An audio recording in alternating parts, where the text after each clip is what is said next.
Buenas tardes, de nuevo. Violeta Barrientos, y déjenme compartir su semblanza en la pantalla para que sí salga para todos y sepan de lo que estoy hablando. Es una poeta feminista y activista por los derechos humanos y por la comunidad LGTBI peruana. Su formación inicial la realizó en la Pontificia Universidad Católica del Perú, de la que egresó como licenciada en Derecho en 1987. Luego, en 1991, egresó como bachiller en Lingüística y Literatura con la memoria Noches de Adrenalina de Carmen Noyer. El discurso femenino se revela.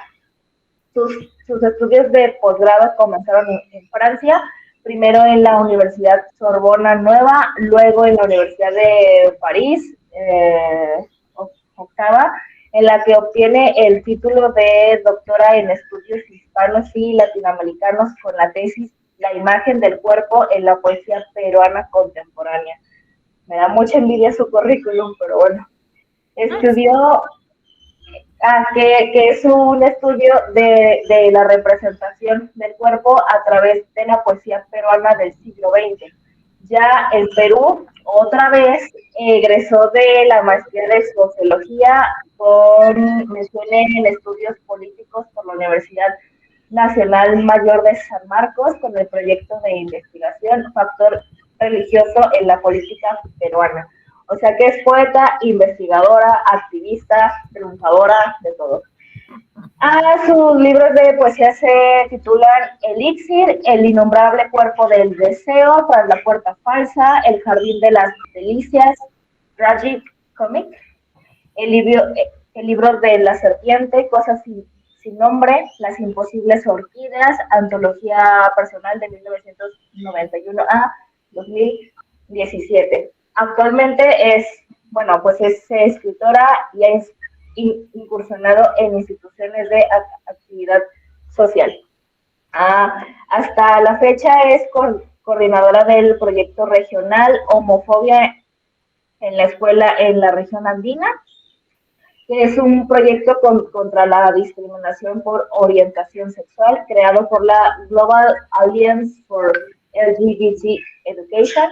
Ámsterdam es súper internacional y también es consultora en proyectos sobre identidad de género, diversidad sexual y educación. Ejerce la docencia, o sea, es poeta, investigadora, maestra, todo, en temas de violencia, discriminación y sexualidad en las universidades como la UNMSM y la Universidad Nacional Mayor de San Marcos y la Pontificia Universidad Católica del Perú. Sí, las siglas son complicadas. Gracias, Lorena.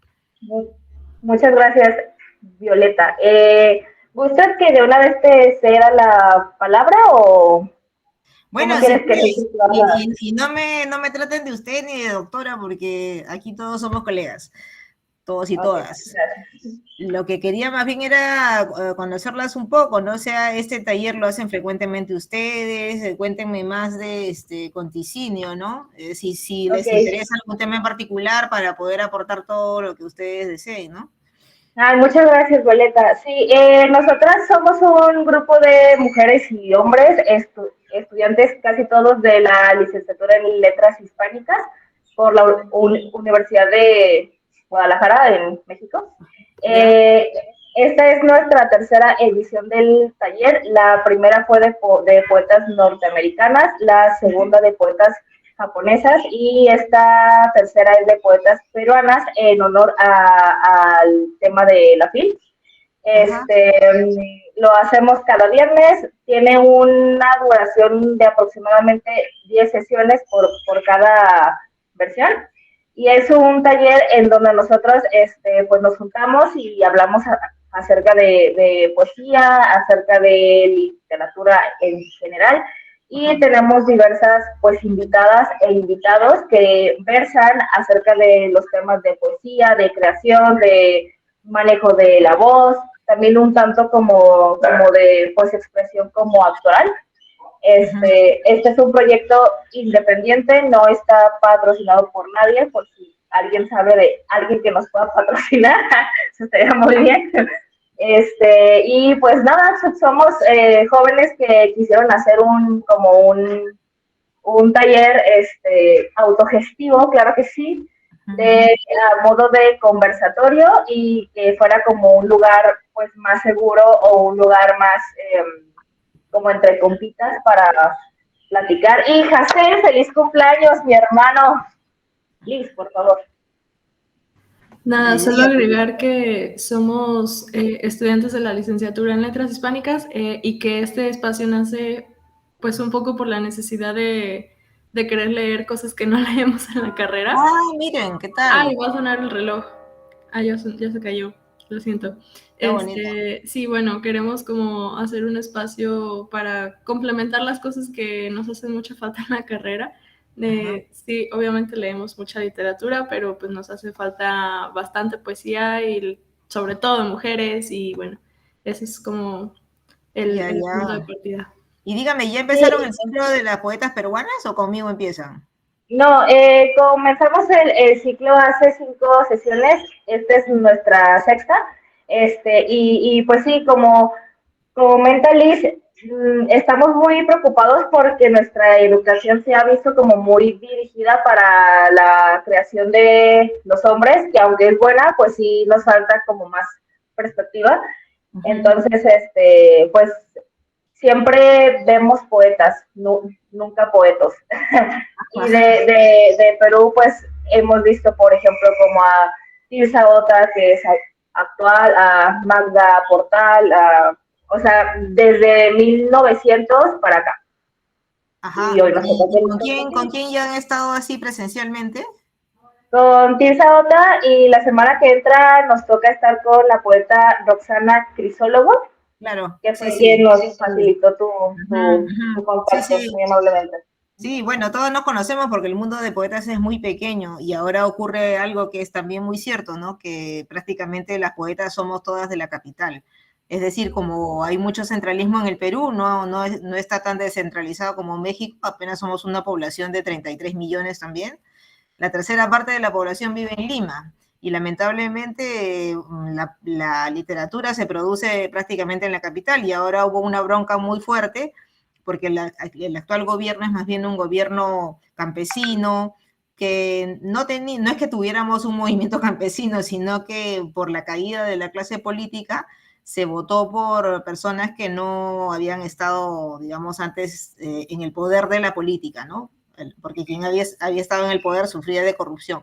Entonces llegó este gobierno con ganas de cambiar una serie de cosas y por ahí bajaron a toda la delegación que había nombrado el gobierno anterior, porque este gobierno recién asumió en julio, y entonces me parece que hizo mal el gobierno anterior en dar una lista de delegación peruana para ir a Guadalajara, y luego vino el nuevo gobierno y dijo, a mí me toca darla, entonces sacaron a 9 personas, hubo toda una protesta, y es algo así como que la gente del interior del país nos reclama y nos dice, ustedes son capitalinos y entonces ustedes tienen todas las facilidades, el centralismo, el poder, etcétera, ¿no? Entonces, arranco con eso porque es una particularidad propia de este país, que como México también fue uno de los centros del virreinato español, ¿no? Y eso me parece que es muy importante. La diferencia está en que ustedes, pues, ahora ¿cuántos millones de mexicanos hay? 80 más, 100 quizás. Claro, más de 100. Tuvieron otro desarrollo distinto, tuvieron una revolución mexicana, tuvieron una reforma, tuvieron un presidente Juárez. Bueno, yo conozco mucho de la historia de México, les cuento, conozco también Guadalajara, porque cuando me fui a París, entre las cosas que han leído Lorena, yo trabajaba en derechos humanos, ¿no? Entonces, en París entré a trabajar en una ONG que tenía una sucursal en México y me dediqué al tema de los derechos humanos en México. Entonces, trabajé mucho sobre la gente desaparecida, detenida arbitrariamente, a partir sobre todo de la insurrección zapatista, ¿no? Y de la aparición del Ejército de Liberación Nacional. Entonces, visité a la gente en Oaxaca, fui a las bases zapatistas en Chiapas, desde el año más o menos 96 en adelante, durante más o menos 11 años. Entonces, casi también me fui a vivir a México y me nacionalicé mexicana porque ya me era tan querido el país de ustedes, que pensaba hacer eso, ¿no? Porque al final en Latinoamérica todo es como un solo país, no nos diferencian demasiadas cosas, tenemos la misma... Exacto. Y esto lo digo también porque es parte importante de la literatura, y empezando a hacer, digamos, la exposición, quisiera dividirla en dos partes, ¿no? Una primera quizás para una cuestión más biográfica, como para explicar algo así que va más allá del texto, para poderme situar el contexto, y luego una segunda parte que sería más dedicada al análisis de mi poesía, etcétera, ¿no? Entonces voy a empezar así, y ustedes están libres también de hacerme las preguntas para no hacerlo demasiado monótono, ¿no? Levantan la mano y alguna pregunta que tengan, las contesto, ¿no? Yo siento que mi vida está muy ligada a lo que produzco literariamente, y por eso hago este señalamiento, ¿no? Porque alguna gente dice, ok, asumo la escritura como una profesión. Acá teníamos un autor que probablemente conozcan ustedes, José María Arguedas, que él decía que la literatura, la escritura no era una profesión, ¿no? Él se reconocía antropólogo y decía que además escribía, que era una vocación, no una profesión. Y hacía este comentario en relación, por ejemplo, a un colega mexicano que era Carlos Fuentes, porque él contaba y decía que fue a almorzar con Carlos Fuentes un día y que Carlos Fuentes casi ni le dio tiempo porque le dijo que tenía que entregar un capítulo a la editorial. Y dijo, qué barbaridad, yo no podría pensar en que yo trabajo o escribo para darle mi trabajo a una editorial, porque Arguedas era una persona cuya literatura era como una producción de su inconsciente, ¿no? Y es así también. Yo he sido paciente de psicoanálisis mucho tiempo y también estudio psicoanálisis. Entonces es como un fluido más que sale de ti, ¿no? Como una expresión emotiva. Entonces, tengas o no un contrato con una editorial, eso va a salir de ti, ¿no? Es una expresión más. Entonces, en ese sentido, la tomaba Arguedas y no se imaginaba, pues, esto de que una editorial te esté persiguiendo con contratos así para que los cumplas, etcétera, ¿no? Entonces, hay mucha gente que tiene esa noción de la escritura, de que no necesariamente, digamos, uno se construye un perfil profesional para hacerla. Puedes escribir, sí, profesionalmente, pero no necesariamente marketearte ni presentarte como si fuera tu cartón de profesión. Por ejemplo, Clarice Lispector jamás se consideró, por ejemplo, una escritora, ¿no? Y el estatuto, o sea, la etiqueta de escritora actualmente se maneja y está muy ligada también al mercado, ¿no? O sea, ya a partir del año 2000 en adelante, incluso un filósofo neoliberal como Hayek decía que nos agradezca la literatura, que ahora tenemos un mercado para el libro. Y a veces el mercado hace más caso del marketing que de la calidad del libro, ¿no? No necesariamente una gran obra va desapreciada, ¿no? Entonces las cosas han cambiado y me parece que yo extraño, echo de menos, por ejemplo, un debate más en ese sentido, ¿no? Del lugar de la escritura en nuestra sociedad actual, a diferencia de lo que era, por ejemplo, el rol del poeta, pues que era casi un vidente en la época de los griegos, ¿no? Y cómo ha ido cambiando, ¿no? Ese estatuto del poeta con el devenir del tiempo. Bueno, los poetas solamente, o las poetas, nos podríamos considerar como figuras siempre marginales, porque la poesía tiene esto, a diferencia de la novela. No te vende una historia, el lenguaje está ahí, a veces no es, digamos, entendido, es como un enigma. Entonces, no es una mercancía, ¿no? O sea, la poesía siempre va a ser una antimercancía, más bien. Y en ese sentido, probablemente guarde todavía una capacidad de pronunciarse hasta éticamente, ¿no? O de producir, va a guardar la capacidad de producir significados para el mundo, ¿no? Entonces eso es muy importante.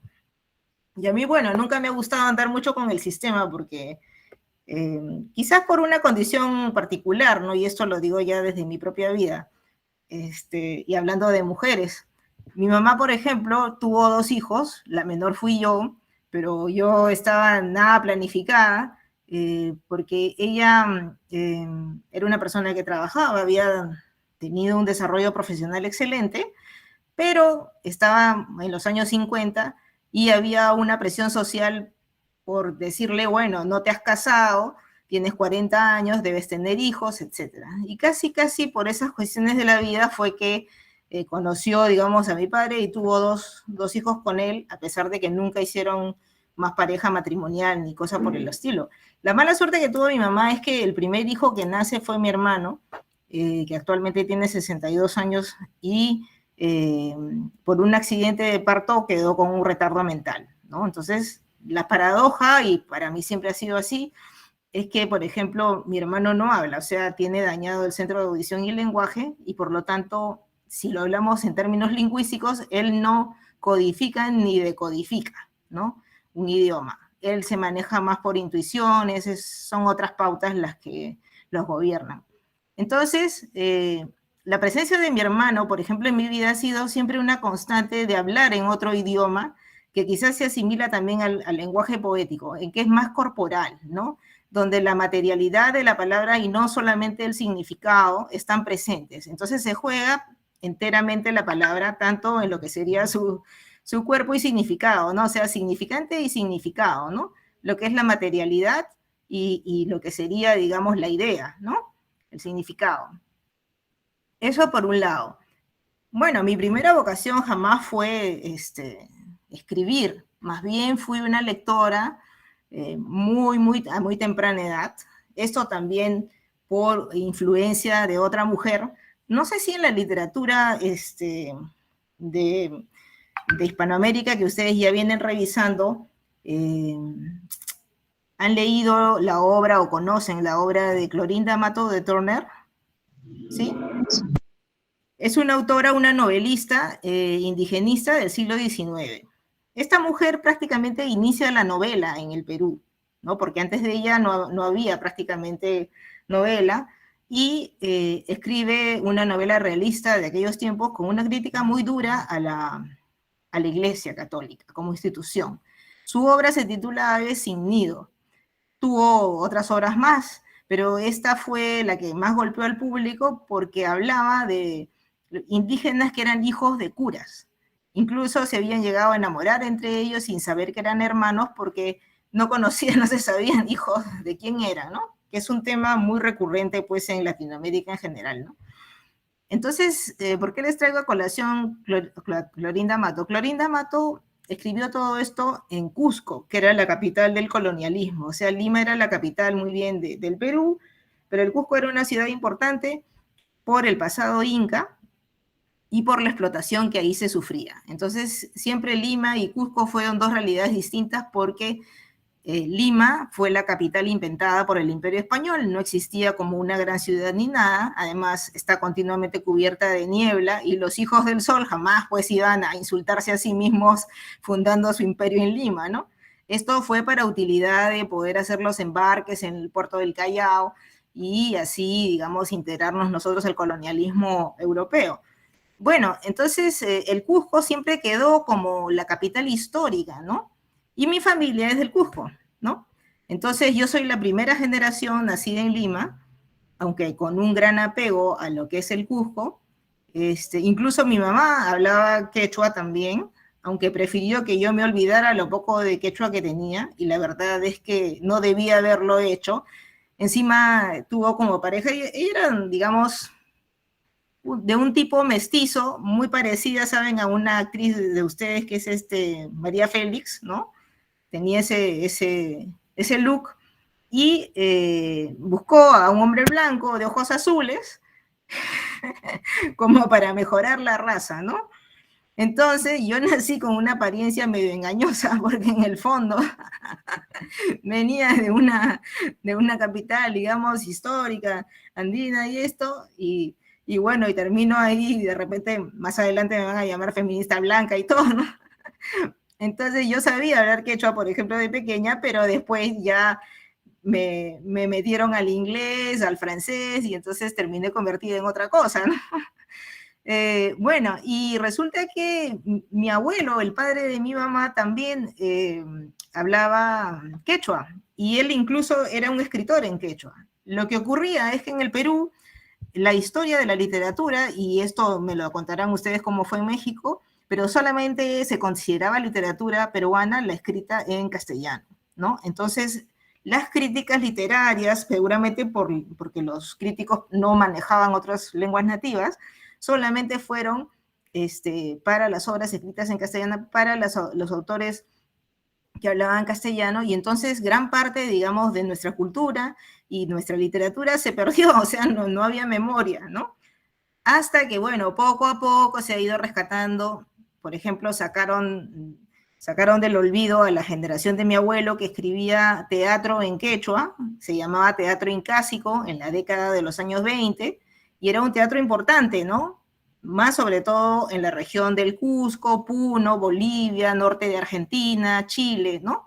Pero este fenómeno de los años 20 recién fue estudiado por el Instituto Francés, tenía que ser Francia, de Estudios Andinos, a partir del año 2000 en adelante. O sea, imagínense lo tarde, casi 80 años después, ¿no? Entonces, mi mamá siempre me hablaba de la importancia de mi abuelo y el quechua y esto, y yo jamás veía pues nada respecto a él, ni lo estudiaba en el colegio, ni nada, ni en la universidad, ¿no? Hasta que por fin salieron estos estudios. Esto es importante porque en este momento actual, en Perú, lo que está ocurriendo es un intento de recuperar la cultura en otras lenguas.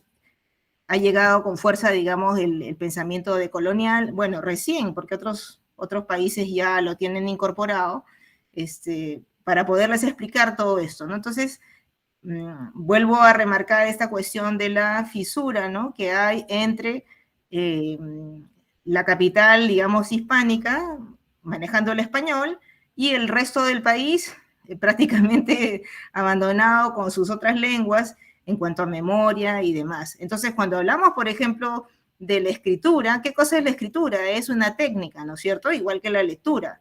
Y son técnicas occidentales, ¿no?, que sirven, digamos, para el libro. ¿Y qué ocurre con nuestras culturas originarias, ¿no? No tienen esta técnica. Y entonces, ¿cómo hacemos? Vamos a considerar que de repente son superiores por esta razón las cuestiones occidentales, o vamos a tratar de ver también qué otras estrategias de memoria se tenían pues en las culturas originarias, ¿no? ¿Qué otros saberes, qué otras cosmovisiones? Y todo eso está pendiente, ¿no? Entonces, es una gran tarea por delante. Dime.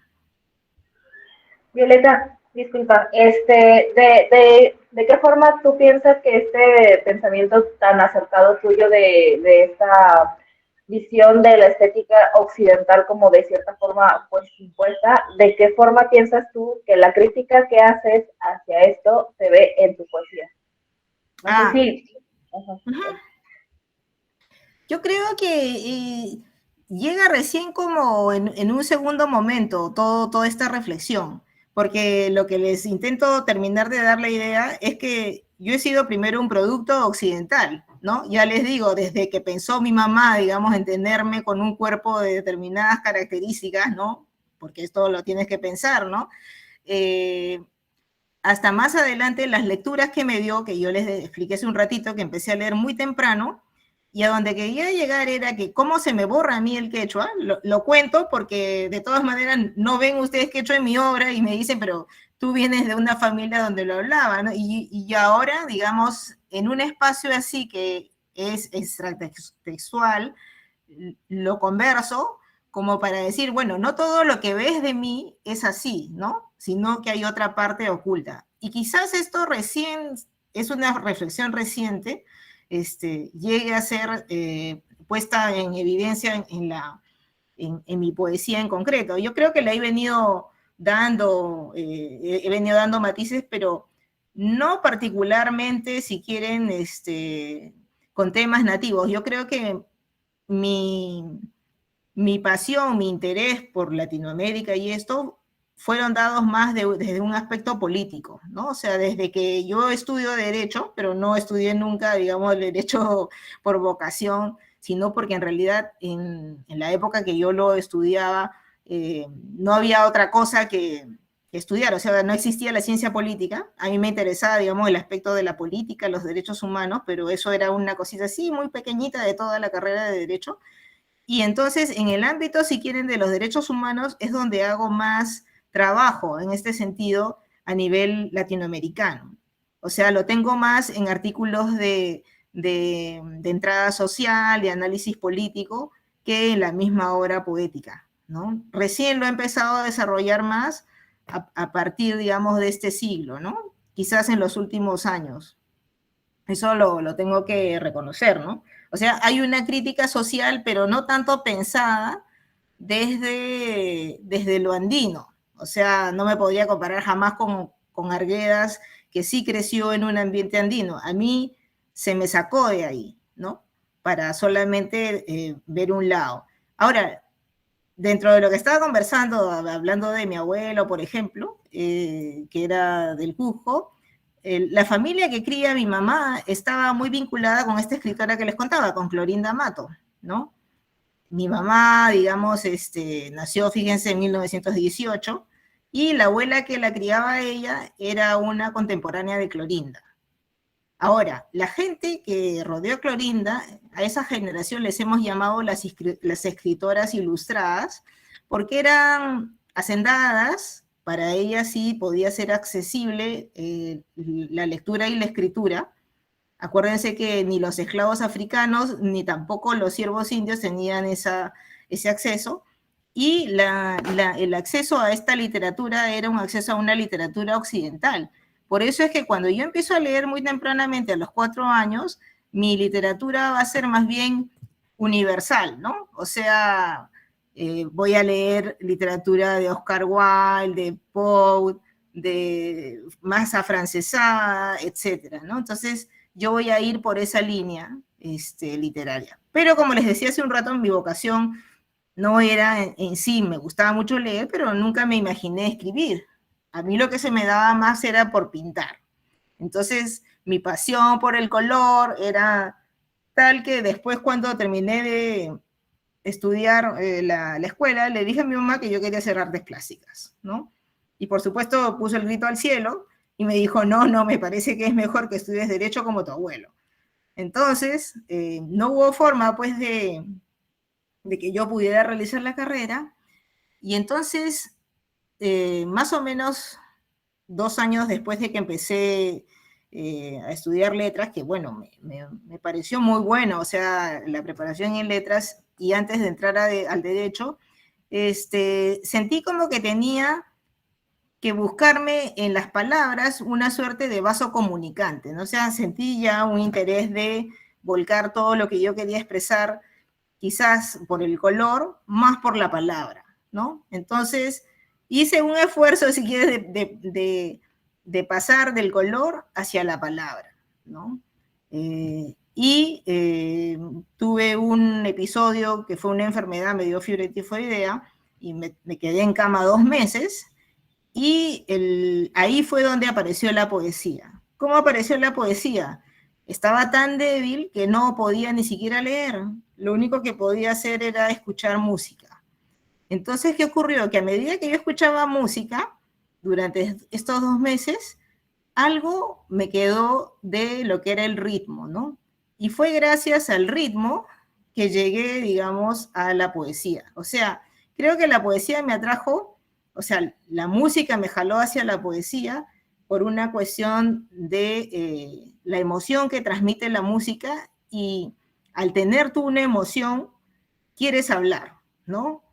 En ese tiempo, digamos, se me juntaron varias cosas, esta enfermedad, una crisis personal, digamos, que creo que fue una depresión, y por eso me enfermé. Al oír música, obviamente, se removieron más, digamos, las cuestiones emocionales, y levantándome ya de la cama, empecé a hacer una terapia psicoanalítica, ¿no? Porque si no, acababa, creo que, suicidándome. Entonces, el psicoanálisis de alguna forma me sirvió para darle una importancia a las palabras, ¿no? Y al poder que tenía la palabra, igual que la música, pero era una palabra irracional, ¿no? Que llegaba, digamos, a no solamente el significado, como les decía, sino también a la emoción. Y fue por ese caminito que llegué a la poesía, ¿no? Gracias, digamos, yo tenía, como les digo, las lecturas acumuladas, entonces eso me había dado como un gran bagaje de vocabulario. Era una buena alumna, por ejemplo, en todo lo que era literatura, letras, tenía mucho vocabulario y empecé a estudiar entonces, a la vez que estudiaba Derecho, lingüística en la universidad, ¿no? Entonces era lingüística y literatura. Me interesaba en realidad la carrera más por revisar cosas de literatura. No sé cómo es el currículum de ustedes allá, pero yo que estudié en la Universidad Católica tenía que llevar unos cursos de lingüística previamente y me preguntaba, ¿para qué me servirá la lingüística? ¿No? O sea, yo lo que quiero es hacer literatura. Y en realidad fue, digamos, una disciplina muy noble porque no solamente se asoció, digamos, al psicoanálisis que venía haciendo, sino que también me remarcó la importancia que había de estudiar el material que uno usa para escribir literatura. O sea, si no conoces el lenguaje, las palabras, la capacidad que tiene, digamos, el lenguaje en varios niveles, ¿no? En el nivel fonético, en el nivel morfológico, en el nivel sintáctico, y sabes usar todos esos niveles para elaborar tu texto, entonces difícilmente vas a poder enriquecer tu trabajo, ¿no? Es como el músico que tiene que estudiar pues teoría musical, o qué sé yo, el pintor que sabe de la teoría del color, etcétera, ¿no? Entonces, gracias a la lingüística tuve todas esas herramientas, a pesar de que nunca me lo enseñaron así en la universidad, ¿no? O sea, nos daban la lingüística y de ahí había parte de los alumnos que salían a ser profesores solamente así de teoría de la lengua, y la parte que iba a literatura se suponía que le bastaba la historia de la literatura. Encima eran cursos solamente de historia de la literatura hispánica, y nos quedábamos pues con Menéndez y Pelayo en el año 50 y estábamos en Perú en 1980, o sea, no conocíamos prácticamente mucho de lo que era incluso la literatura latinoamericana, ¿no? Yo cuando leía Rulfo, por ejemplo, la primera vez, me acuerdo que me quedé así anonadada, ¿no? O sea, de la capacidad de poder hacer mediante tal vez un solo libro que escribió un impacto tan grande, ¿no? Entonces, bueno, hasta ahí llego, digamos, en todo lo que es ese proceso de formación, ese interés por la palabra, y me interesaba más la palabra que la misma trama de o el argumento, ¿no? Que es lo que, digamos, arma más la novela. Y por eso me quedé más tiempo también en la poesía. Ahora quizás he cambiado un poco y me interesa también la novela, o me interesaría más el relato. Son como momentos en que uno va fluctuando, pero en ese momento me interesaba mucho la música. De repente es momento, ya que he dicho, he llegado hasta acá, que es mi etapa peruana antes de irme a París, puede ser este momento de presentar un poema para explicarles cómo lo escribí en ese momento y cómo lo asocio pues a la música. No sé si tienen hasta ahorita alguna otra pregunta. Ya, entonces procedo. Este poema lo escribí en el año 90, se publicó en el año 91. Se llama El Ángel Azul. ¿Qué más les iba a decir? Lo pensé a partir de la música. El jazz me gustaba mucho, y la música de Gershwin, que bueno, que es un clásico, ¿no? En combinación con el jazz, ¿no? Y entonces a partir de ahí quise ponerle ritmo y ponerle también color de esta vocación que les decía artística a este poema, ¿no?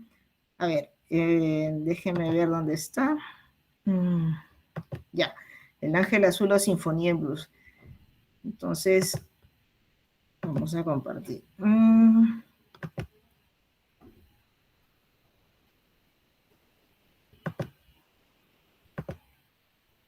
¿Ahí lo ven bien?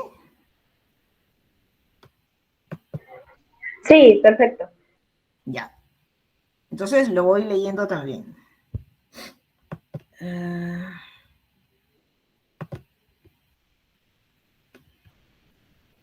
¿Está muy chiquito o está bien?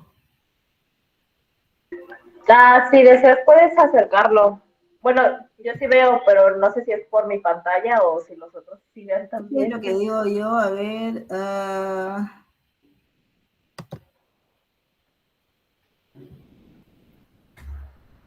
¿Lo ven bien el resto? No. Bueno, lo voy a ir leyendo, ¿ya? Sí, sí se ve bien. Ya. El ángel azul o sinfonía en blues. Marlene es un ángel azul de mallas negras. Zumba al oído, dan 2 vueltas. Visión celestial en el aire, sus famosas piernas. Sobre una silla coja, Marlene se quiebra. Otra noche, desde ahí, desde lo alto, desde el cielo. Canta y baila. Sube las piernas, baja la falda. A ritmo de blues, la pieza es azul, la velita roja. Sensual, ella se queja, la estampa es milagrosa. Un marino guiña el ojo por la cerradura, en primera fila, bosteza licor y destila. Ah, Marlene, eres un ángel, primor.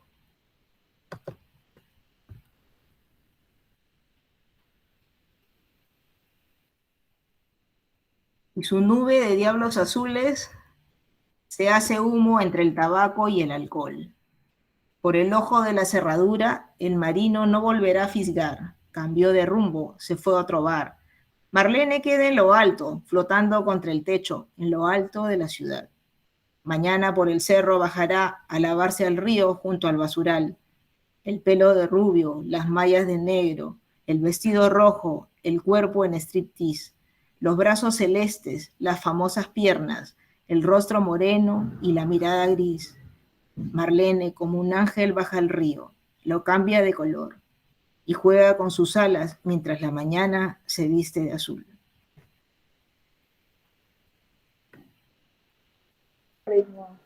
Entonces, bueno, no sé si lo tienen en su selección, si quieren después se los paso.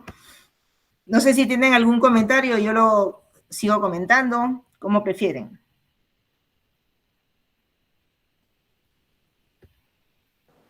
Pues, Francisco José, adelante. Sí. Hola a todos, buenas tardes. No, pues yo creo que es una clase magistral lo que tenemos con Violeta, y sobre todo aquí lo que es muy interesante de destacar es justo el uso del espacio, el uso del espacio para darle esta cadencia al ritmo, para dar de pronto hasta reforzar las imágenes, ¿no? Como desde ahí, de lo alto, desde el cielo, canta y baila, sobre las piernas, baja la falda, ¿verdad? Como ya desde ahí ya está metiéndose la imagen de pasar de un paisaje a pasar a un cuerpo, que también, pues un cuerpo es un paisaje también. Y justo también esta parte de unir con la música, pues es maravilloso. Yo estoy creo que de las últimas clases, yo sigo muy agradecido por todo este gran esfuerzo que han hecho Lorena, Renata y todos los que conforman Conticinio, porque pues nos abre mucho el panorama para seguir buscando estas nuevas maneras de expresar, pues de encontrar la manera de cómo salir adelante con lo que queremos decir. Y yo pues, solamente sigo muy agradecido, y sobre todo eso que es, creo que puntual, porque casi no, ya, o sea, más bien, de repente entra y de repente se pierde el uso del espacio para mucha la poesía, pero creo que vale la pena dar cuenta como con estos casos, que es un recurso siempre presente y muy necesario de ir encontrando la manera de cómo bailar con él. Pues nada más. Muchas gracias. Gracias, Francisco. Muchas gracias. Reina. Hola, buenas tardes. A mí me llama la atención, pues quizá más adelante también vamos a hablar acerca de ello, pero la imagen como un poco reiterada, lo veo esto en este poema y en un poco la selección que nos hicieron llegar, del cuerpo femenino, pero especialmente la parte de las piernas. Me llama mucho la atención esto que es un poco presente y me gustaría indagar por qué las piernas, ¿no? Y me agradó mucho, o sea, veo en este poema, pues es un ángel, pero es un ángel un tanto caído, ¿no? Un ángel que de alguna manera me remite como a esta cotidianeidad para algunas mujeres que tiene que ser eso, ¿no? O sea, volverse en ángeles caídos, volverse un poco malévolas, pero en el sentido de una maldad que implica a su vez una bondad, ¿no? O sea, en la última parte, por ahí mencionaba algo como de la cotidianeidad de esta personaje, de esta mujer, pero toda la noche estuvo complaciendo al otro, ¿no? Ser vista para el otro, ser para el otro, o sea, un ángel para el otro, pero a la vez es un ángel que no es la bondad como quizá cotidianamente, como lo podríamos pensar, sino una bondad en pro de un sacrificio, ¿no? En ese sentido. Ya, yo les doy más detalle de este poema. Bueno, asocié dos cosas, ¿no? La imagen de esta mujer que era Marlene Dietrich, esta actriz. Yo la conocía porque ya les conté que mi mamá nació en 1918 y yo nací cuando mi mamá tenía 46 años. Entonces, prácticamente me comí 2 generaciones, la de ella y luego la de mi mamá, ¿no? A la fecha yo debería tener en realidad 75, o sea, 16 años más de los que tengo.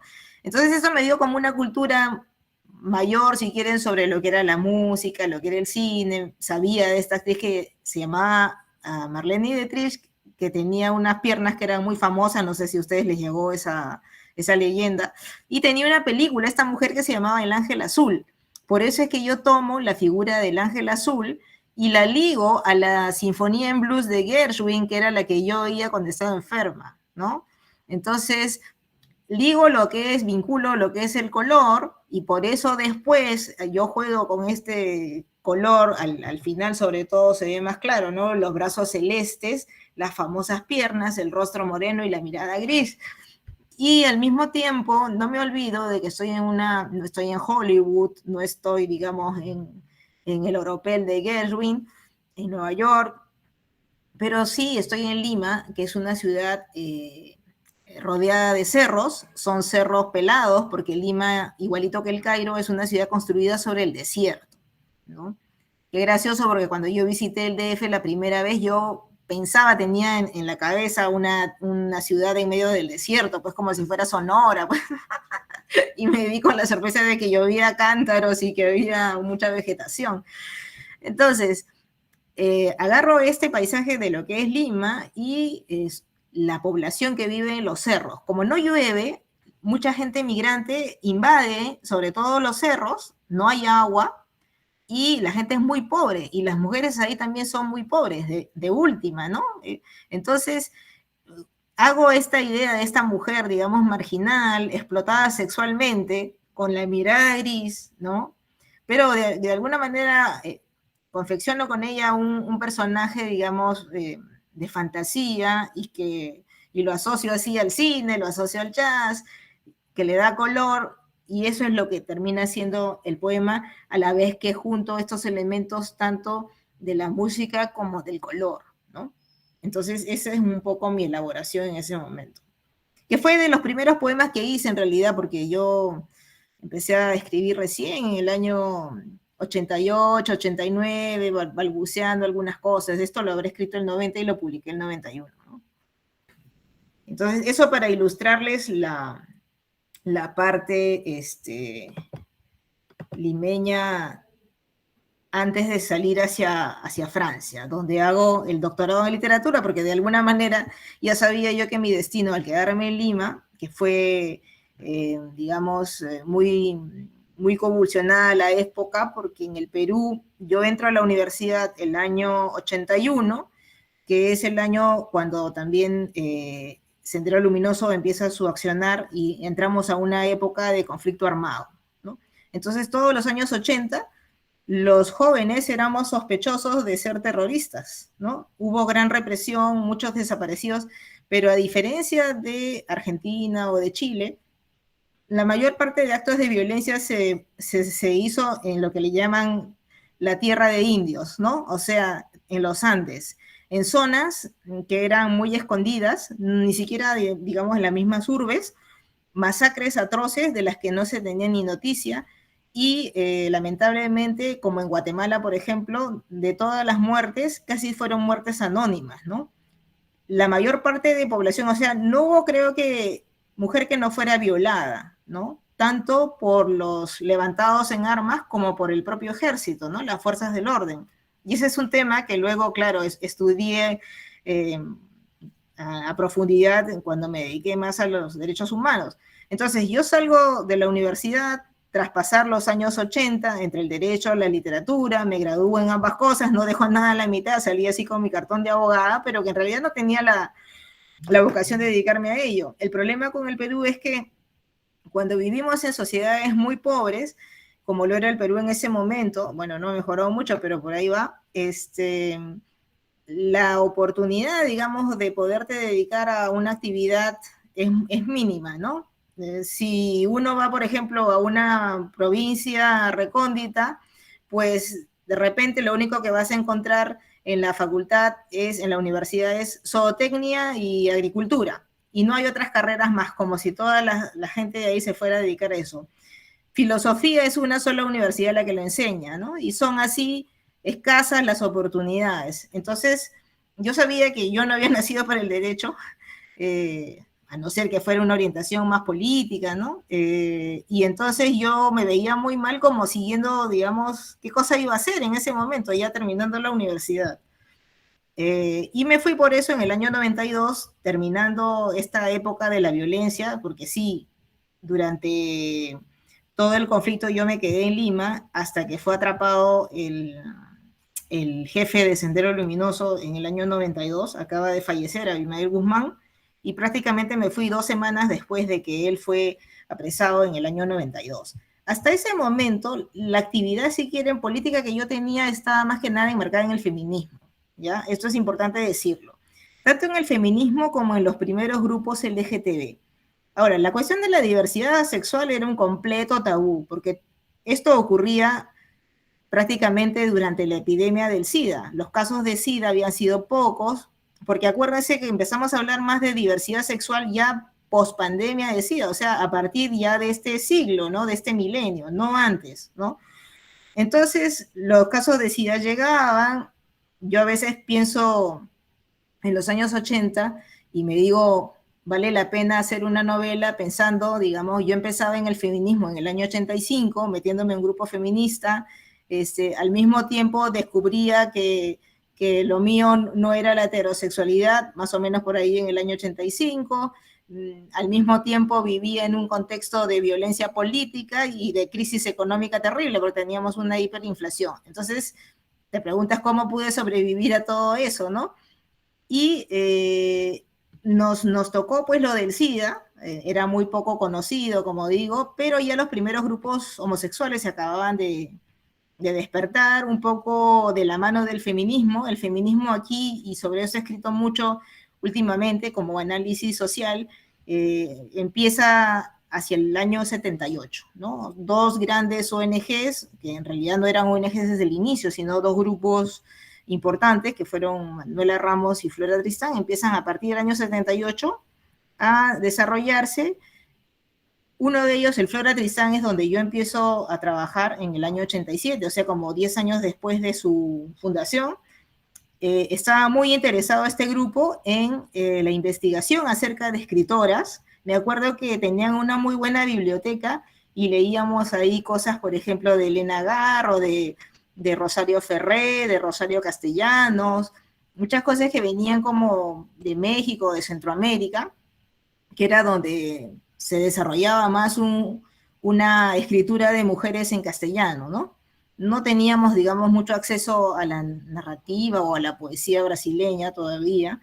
Entonces, a partir de ese momento, de los años 80, incluso aquí en el Perú se empieza a desarrollar un grupo de poetas y yo escribo mi tesis de bachillerato sobre una de ellas, que es Carmen Ollé. Carmen Ollé en 1980, no sé si ya la han estudiado antes, publica un libro muy importante que es Noches de Adrenalina, ¿no?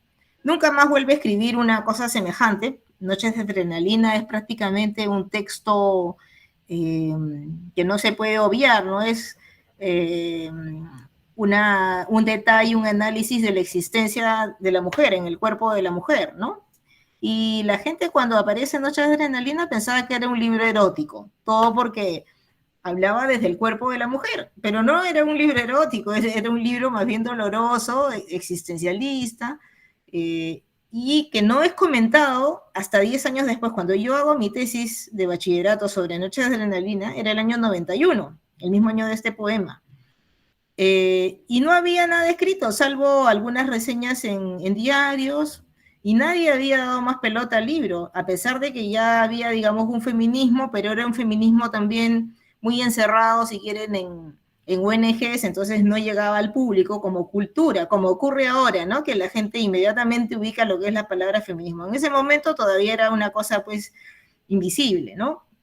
Y a mí me llama la atención, y cuando leo este libro, ¿cómo era posible que no se hubiera escrito nada crítico sobre el libro, ¿no? Y me dedico, pues, a la tesis con este libro.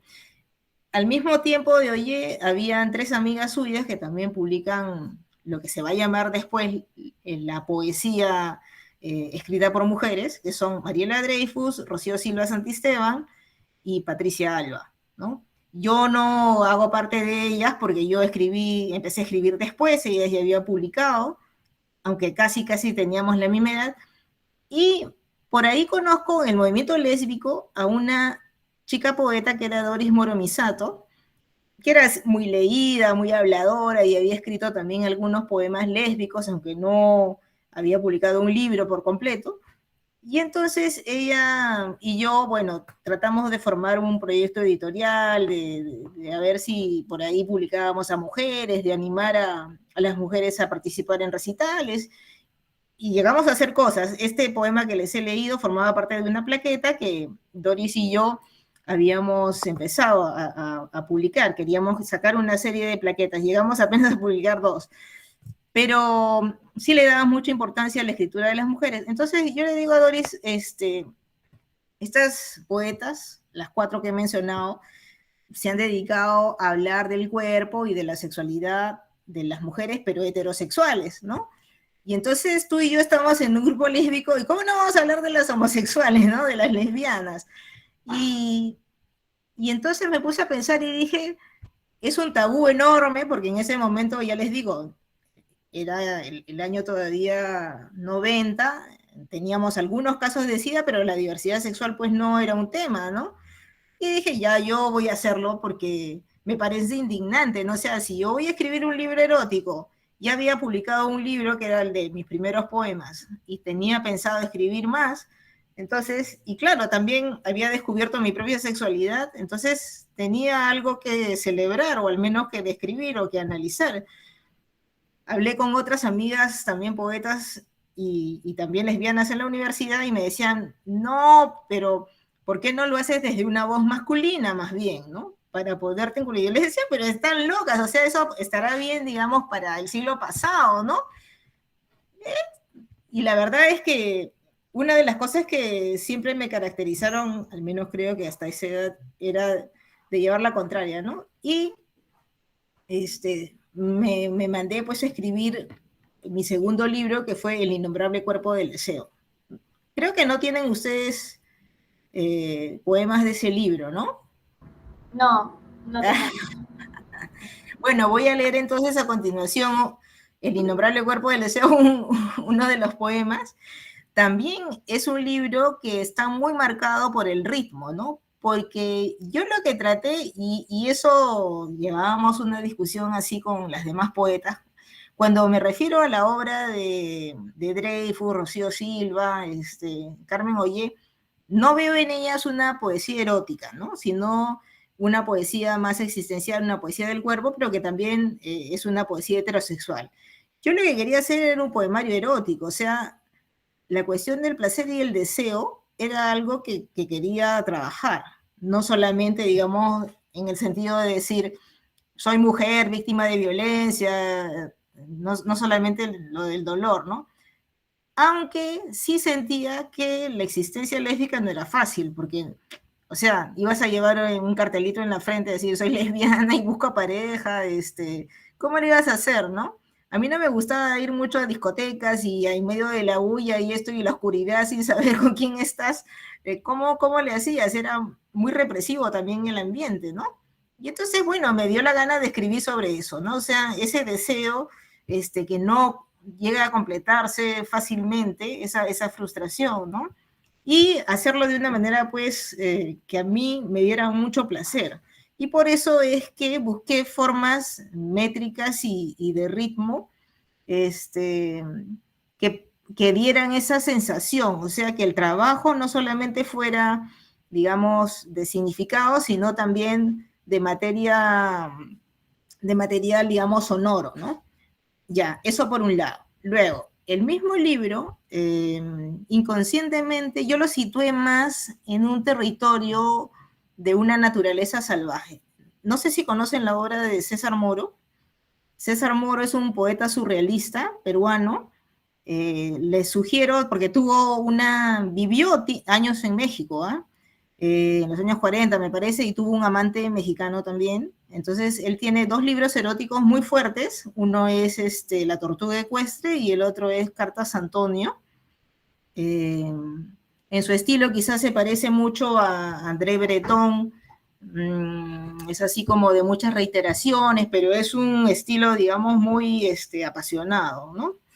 Bueno, entonces busqué algunos referentes en hombres homosexuales, porque era lo que había, ¿no? Que eran César Moro, Cavafis, Cernuda, y la poesía de Saint John Perse, ¿no? Que, que digamos, alude mucho al uso, pues, de la naturaleza, ¿no? Estas imágenes naturales que tiene, por ejemplo, en este libro que se llama Mares, ¿no? Y ¿por qué la naturaleza salvaje? Porque al igual que los surrealistas, de alguna manera todo lo que era cultura era lo que nos había puesto los corsés, ¿no? Nos había sujetado la sexualidad, y para mí la sexualidad era salvaje, ¿no? Era algo que no debía ser controlado, porque a mí como, digamos, como no heterosexual, se me estaba tratando como de liquidar, ¿no? De liquidar ese deseo. Entonces, desde ahí fue que yo me hice la promesa en adelante de tomar, digamos, el tema del deseo, el tema del placer, fuesen cualquiera de las consecuencias, ¿no? Como bandera, digamos, de lucha. Y hacerlo desde una poesía que al mismo tiempo fuera muy placentera, ¿no? Entonces, luego escribí otro libro más adelante en Francia, que fue El Jardín de las Delicias, pero fue en esa línea que me fijé, ¿no? Otro libro también que les ha llegado a ustedes, que es el libro de la serpiente, y de ahí en adelante, ¿no? Entonces, bueno, el innombrable cuerpo del deseo tiene dos ambientes en los que se desarrolla. Uno es la naturaleza salvaje, que es la selva, ¿no? Donde hay unas orquídeas, que son los órganos genitales, ¿no? Femeninos. Y el otro ambiente de la naturaleza es el mar, ¿no? El mar que a veces se lleva, digamos, al amor deseado, ¿no? Entonces, entre el mar y la selva se desarrolla, digamos, el poemario. Bueno, voy a leerles entonces uno de los poemas de El innombrable cuerpo del deseo, en que les digo que también lo sonoro está bastante presente ahí, ¿no? A ver.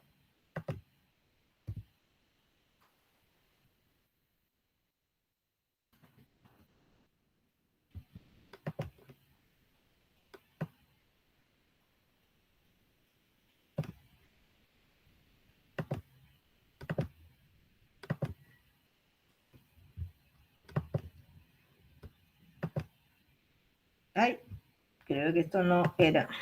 Saltó otra cosa.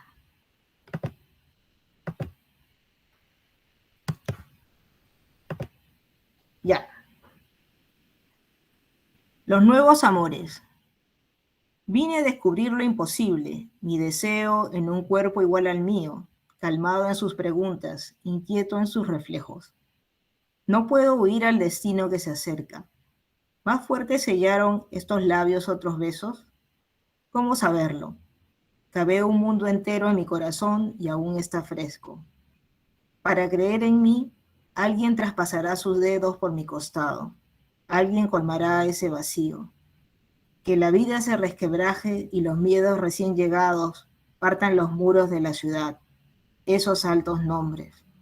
Recobraré entonces mi voz perdida y no se empañará mi aliento. Se clavará un intenso grito de borde a borde. Limpia y recta, mi palabra surcará los aires. Cuando el nuevo amor encuentre mi cuerpo y tiemblen los vientos, los amores viejos y los ríos revienten en mi pecho.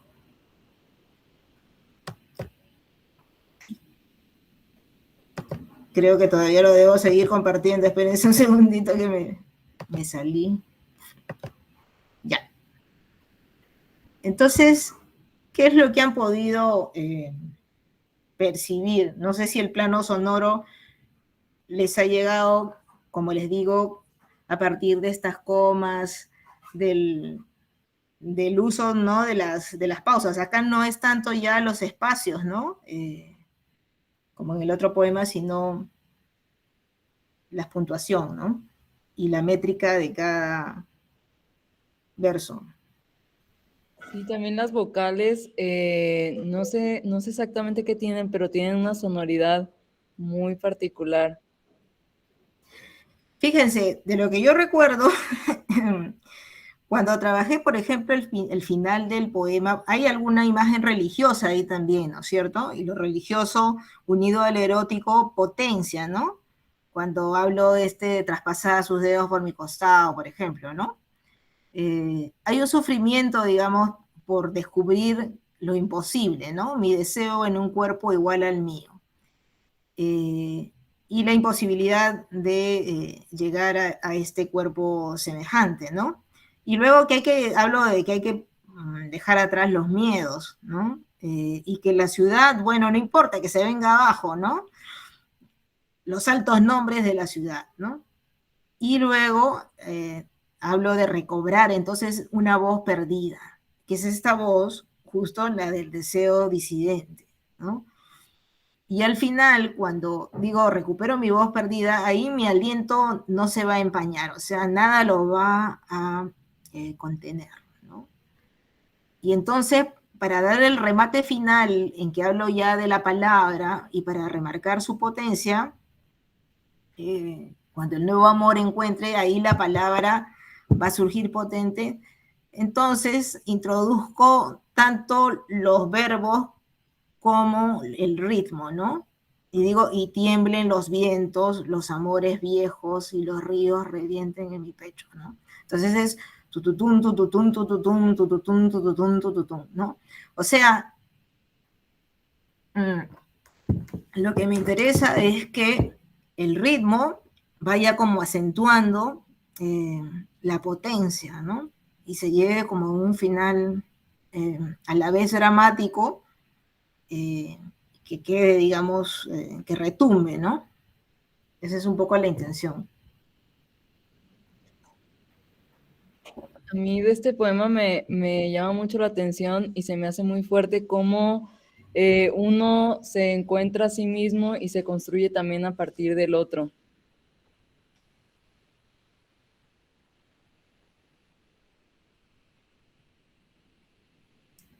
No sé si quieren que lea otro poema del mismo libro o seguimos en otra cosa.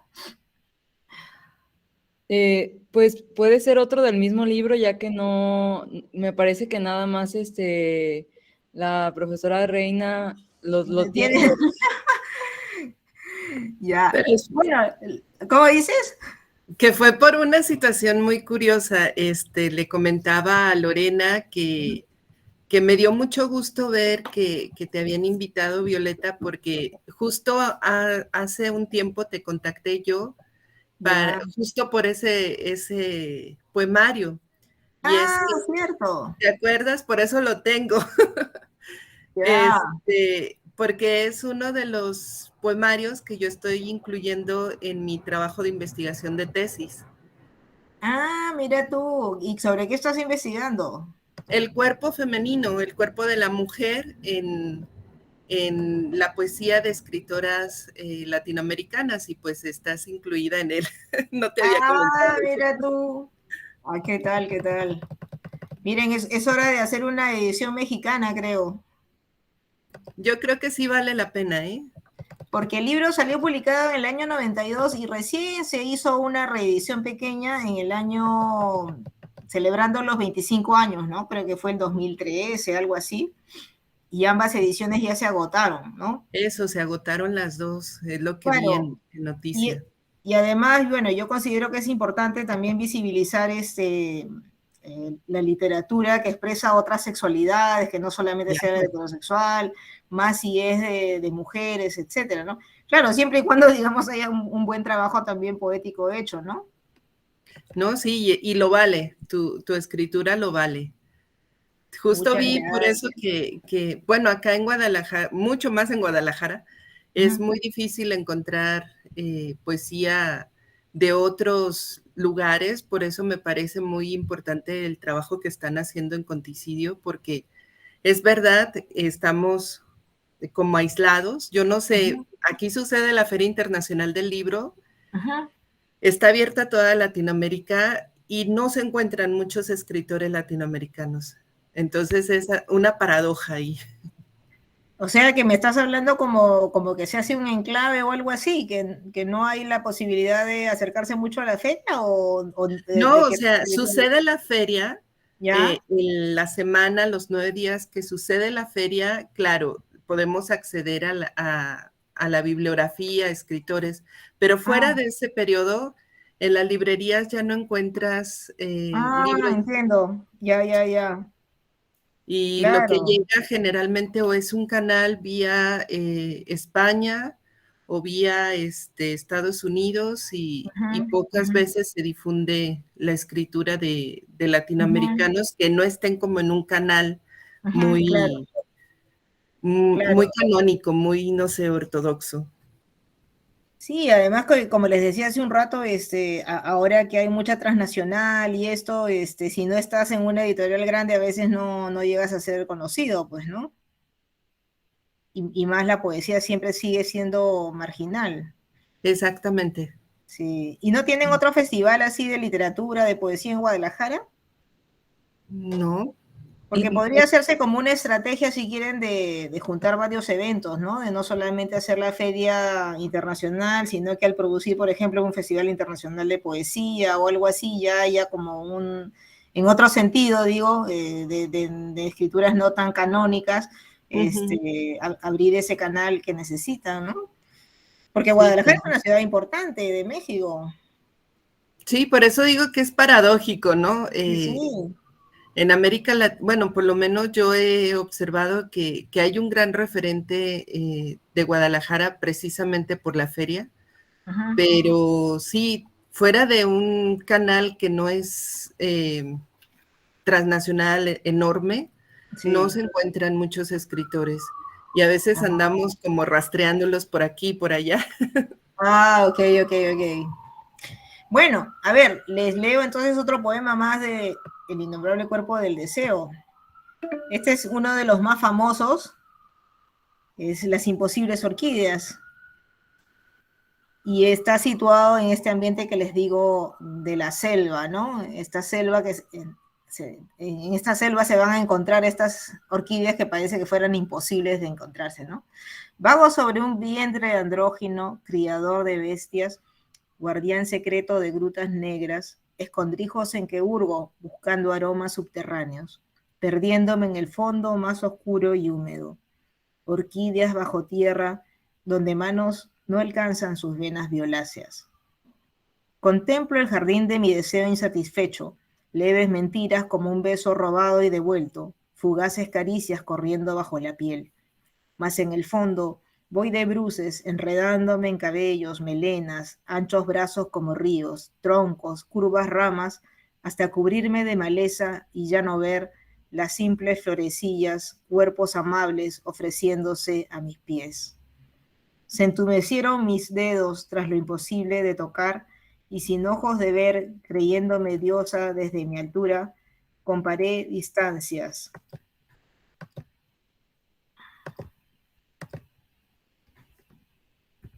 Pareciéndome cada cual más corta, más fácil de superar. Perdió el mundo su color, las flores, se hizo de sombra y creció mi abismo dejándome en roca desnuda de rara vegetación. Soñé dormida en el agobio de esa soledad, soñé permanecer en una flor intensa, en la fragancia carnosa de una orquídea enterrada, introducirme en pisadas nocturnas sin ser descubierta, alimentando mis fuerzas de sus entrañas.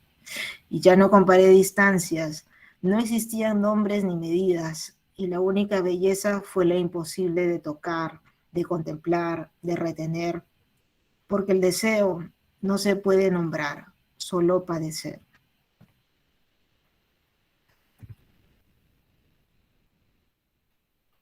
Qué increíble. Estoy fascinada. Muchísimas gracias.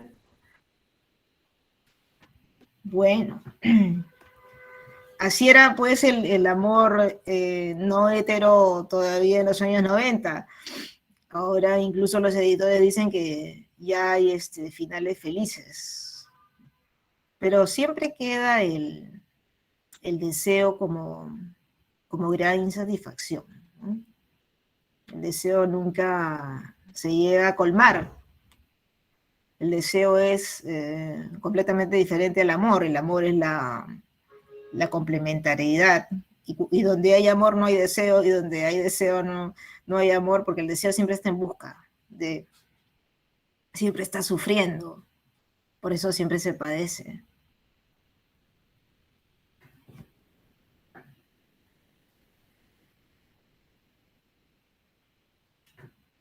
Y bueno, cuando discutía con algunas amigas sobre lo que era, digamos, la poesía lésbica, algunas me decían, pero ¿por qué no optas por, digamos, una poesía como que te refieres a la ciudad y ahí encuentras, como por ejemplo la poesía de Adrienne Rich, ¿no? 21 poemas de amor, que es uno de sus escritos. Yo preferí, como hablaba del deseo y quería trabajar estas fuerzas y esta emoción más bien a partir de la musicalidad, me preferí ubicar, como les digo, en estos ambientes sin cultura encima, ¿no? En los ambientes naturales, como el mar y la tierra, y no entrar, digamos, en la ciudad, porque la ciudad era cultura, ¿no? Y ya para mí hablar de ciudad y de cultura era hablar de cotidianidad, que para mí mataba la pasión, ¿no? Yo lo que quería expresar en este libro era pasión y deseo, ¿no? Y que ha sido un poco lo que he querido hacer después en mis libros eróticos, ¿no? Que como les decía son El Jardín de las Delicias y también este libro de la serpiente. Entonces, ahí tengo poesía erótica lésbica, ¿no? No una poesía social, ¿no? Sino la expresión, como les digo, de lo que es el deseo, el placer y también el sufrimiento, ¿no? Y lo que es la pasión. No sé si más adelante se me ocurra, digamos, otra cosa, pero es también lo que han visto probablemente en la muestra que les han pasado cuando hablo de la noche, de esta imagen femenina ubicada en un trono, ¿no? Es esta vertiente de la poesía. Y por otro lado tengo otro tipo de poesía, como más de observación, de análisis de lo cotidiano, que es otra cosa, ¿no? Entonces, no me gusta tampoco cerrarme en un registro, ¿no? No me gusta escribir todos mis libros del mismo color, sino cada uno es como un universo cerrado, que tiene tanto sus significados a dar como también sus formas, ¿no? O sea, para cada contenido, para cada intención, para cada proyecto, yo trato de rodearme de herramientas, de elementos formales o de la palabra que son distintos, ¿no? ¿Preguntas? Hazel, adelante. Hola, buenas tardes. Bueno, primero que nada, un gusto. La verdad es que es todo un honor escucharla hablar y estar escuchando también su obra. Me encanta, la verdad, estoy enamorado de lo que estoy escuchando. Así que muchas gracias. Primeramente quería agradecerle infinitamente por su tiempo y me encanta porque creo que estamos trabajando en aspectos muy similares. Me encanta la música también. He Ah, estado mira. estudiando jazz últimamente Ah, y entiendo mucho estas formas de las que está hablando en el que se acentúan o se aprovechan los silencios también para darle un ritmo claro, interesante a las piezas. Que me estaba acordando, de hecho, ahorita que estábamos leyendo, pues estas acentuaciones que existen muy particulares, ¿no? Del tam, tarararararara, y luego como que hay silencios ahí de la nada, ¿no? Y estos juegos melódicos también bien interesantes. Entonces lo amé. También noté mucho, pues, esta parte que nos platicó al principio del psicoanálisis. No pude evitar acordarme de Lacan, que trata mucho, claro, de hecho, con el lenguaje, ¿no? claro. Y cómo es que atraviesa toda la vida la subjetividad y cómo es que tratamos de entender incluso el inconsciente a través de Ujú, nuestras palabras. ujú. Entonces, estoy fascinado con eso también. Me encanta que haya tratado el concepto del deseo, de la falta, de realmente qué es bueno, de cómo tratamos de relacionar la subjetividad con el inconsciente. Está increíble. O sea, de verdad, no tengo palabras. Qué bueno, Hassel. Además hemos estado de vecinos de cumpleaños también. Ya hace 10 días cumpleaños, el 2 de octubre, no se olvida. Ah, no, pues muchas felicidades, la verdad es que Sí, sí, qué los honor. libranos somos medio artistas en todo, ¿no es cierto? Nos da por meternos así en la música, en la poesía, las artes. Es que en realidad todo se relaciona. Yo me acuerdo que Concuerdo. cuando empecé, digamos, a escribir, decía, pero bueno, a ver, el hecho que me guste pintar y al mismo tiempo escribir, ¿no será que estoy un poco loca, pensada, ¿no? Porque la sociedad generalmente te limita a un compartimento, ¿no? Claro, sí. No somos interdisciplinarios, más bien somos especialistas, ¿no? Sí, a la sociedad le gusta mucho sistematizar para tratar de creer que entendemos las cosas, ¿no? Cuando son mucho más complejas muchas veces. Pero mi Exacto, pregunta hacia usted, y si me permite, sí. la verdad es que me da curiosidad hasta qué punto controla el proceso en el que decide la parte estética, que vaya, la estética es sumamente subjetiva también, pero ¿hasta qué parte siente que controla la parte estética y en qué obras siente que le da más libertad al decir no me voy a centrar tanto en la forma, sino en lo que en el momento esté sintiendo y tal cual me centro más en el fondo que en la forma? Ya, mira, fíjate que hay otro estilo, si quieres, ¿no? Que de Ujú. repente creo que ustedes lo tienen aquí voy a ver si lo tienen en su separata. Creo que a partir de la página 11. Me acuerdo mucho que en un recital yo leí un poema que no sé si lo tienen aquí, acá lo tienen, en Cosas sin nombres, que es sobre los perros, ¿no? Entonces, alguien del público, era una poeta muy emocionada, me dijo, qué increíble poema y esto, y bueno, yo lo he escrito de una manera, o sea, coloquial, ¿no? Así como estoy conversando con ustedes, pero en medio de esa coloquialidad también he usado determinados recursos, ya no sonoros, ¿no? Por eso es que suena lenguaje hablado, pero sí de imágenes, ¿no? Entonces, yo siempre controlo la parte, no me dejo, si quieres, solamente llevar por la emoción. ¿Por qué? Porque no estoy actuando en el plano real, sino a través del lenguaje, ¿no? Entonces, ¿qué quiero decir con esto? Que yo tengo que hacer todo lo posible. Paul Valéry tenía una frase que lo resume todo, ¿no? Decía, el poeta no tiene que describir la lluvia, tiene que crearla, ¿no? O Mm, sea, ujú, ujú, para llegar a ujú. tu espectador, a tu receptor de mensaje, y esto vale para todas las artes, la música, esto, tú tienes que ser tan conocedor del instrumento que estás usando como para manipular a tu lector, ¿no? Y llevarlo a donde quiere justamente ponerlo, ¿no? Entonces, ese cálculo yo siempre lo tengo presente, porque si no, a mí quizás esta fue la gran lección que me dejó el teatro. Yo hice teatro entre los 15 y los 18 años, me enseñaron el método de actuación de Stanislavski. Me gustaba, digamos, me divertía mucho el teatro, aunque no francamente para la actuación, porque a mí me pasa como Cantinflas, prefiero la improvisación a repetir así, aprendérmelo ya escrito. Y entonces me dijeron que yo todo movimiento que hiciera en escena tenía que ser con algún sentido, ¿no? No es que me movía como una bailarina loca, porque entonces el mal actor, ¿qué cosa hace? Pierde, digamos, lo que quiere transmitir al público y se mueve sin sentido por cualquier lugar y no llega a su cometido, ¿no? Entonces, todo tenía como un sentido, una razón por la cual lo llevabas adelante, lo ejecutabas. Y esa lección me quedó para la literatura. Entonces, yo no pongo, digamos, nada sin una función, sin un sentido, sino ya la palabra está de más, ¿no? Una cosa que te decía Vallejo, por ejemplo, el poeta peruano, era guerra al adjetivo, él decía, ¿no?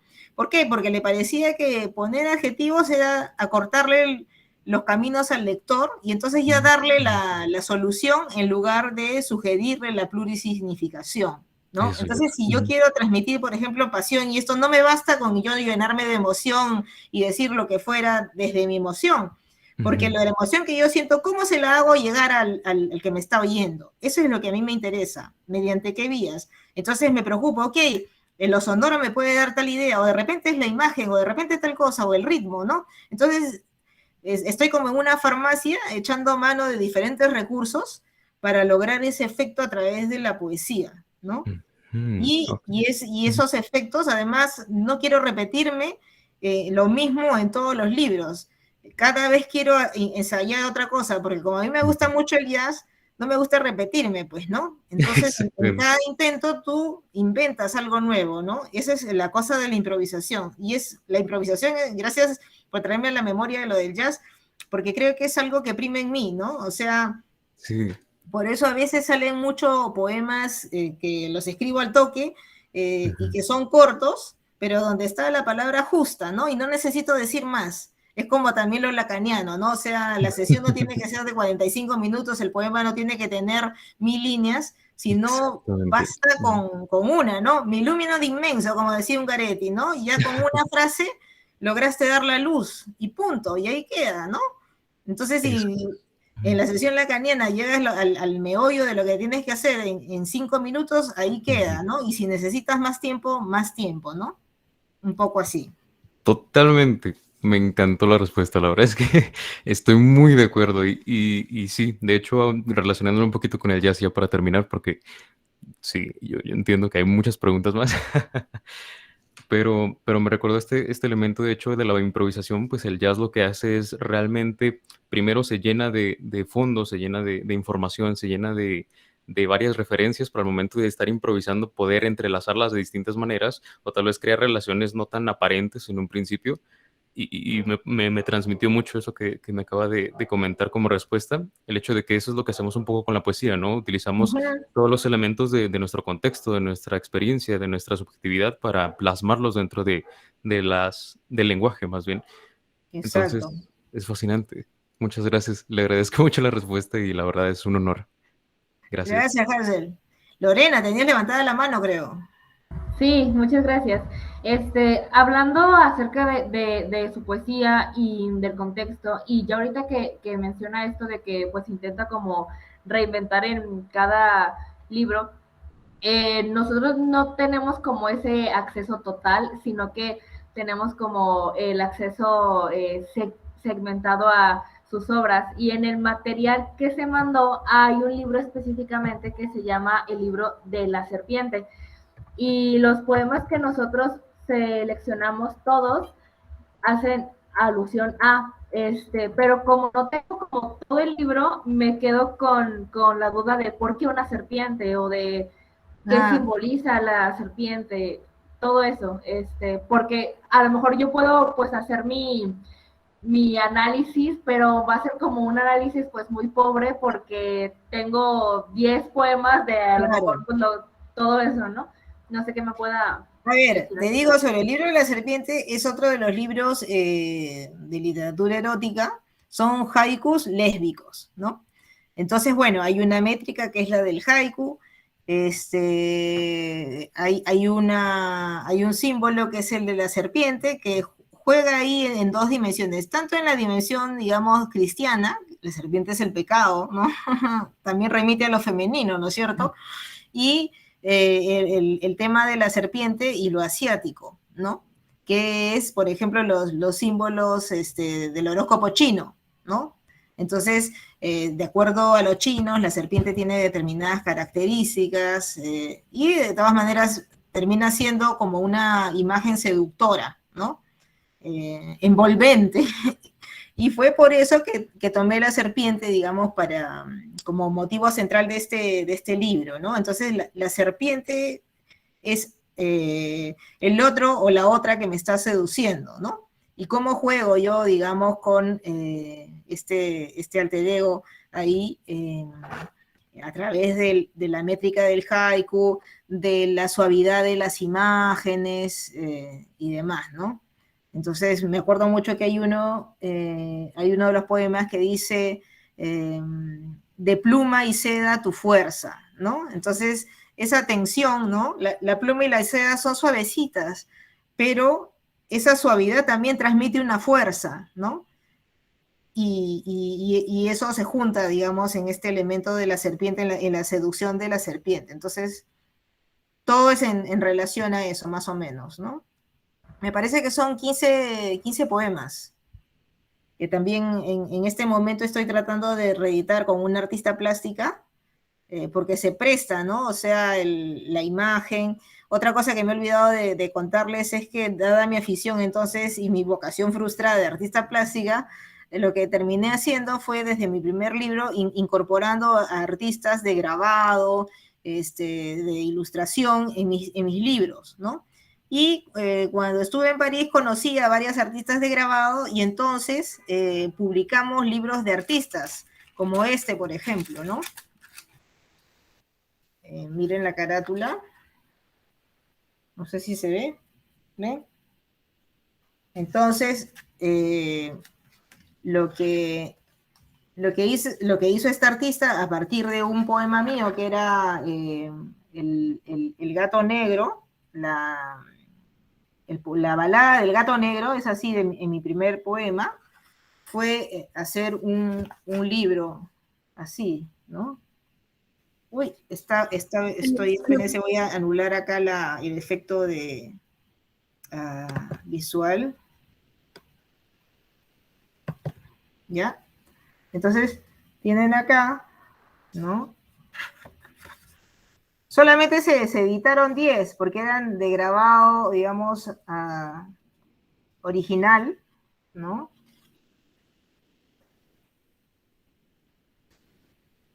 Y este es un poema bastante sensual también.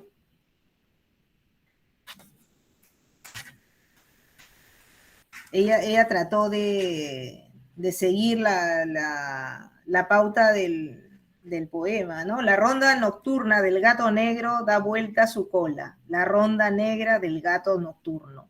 Afilado, se acerca, despacio, bosteza, descuelga su cola sin rodeos, su lengua fluorescente, enrojece, se eriza, se enrosca, su cola negra, su lengua roja, se eriza, se enrosca, se triza, se chispa sobre la noche, ñaullido, chillido sobre el tejado, al filo de las uñas, destellos, al lomo desnudo, el gato se eriza, se enrosca, se eriza, se enrosca, se enrosca, se enrosca, hasta perderse de vista, ¿no?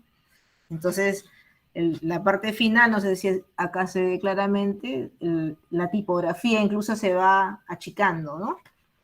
Es la presencia entonces de este gato sensual, de color negro, que está en la noche, donde lo único que se ve es su lengua fluorescente, ¿no? Que sería como un órgano sexual también femenino, ¿no? De alguna manera. Entonces, siempre tendríamos que, como, bueno, tendría que tener mucho más tiempo, o quizás elaborar un ensayo así en que explique, ¿no? Los elementos lésbicos que están colocados desde mi primer libro, aunque no todo el libro tenga, digamos, la temática, siempre está la pista puesta, ¿no? De alguna manera oculta, ahí está.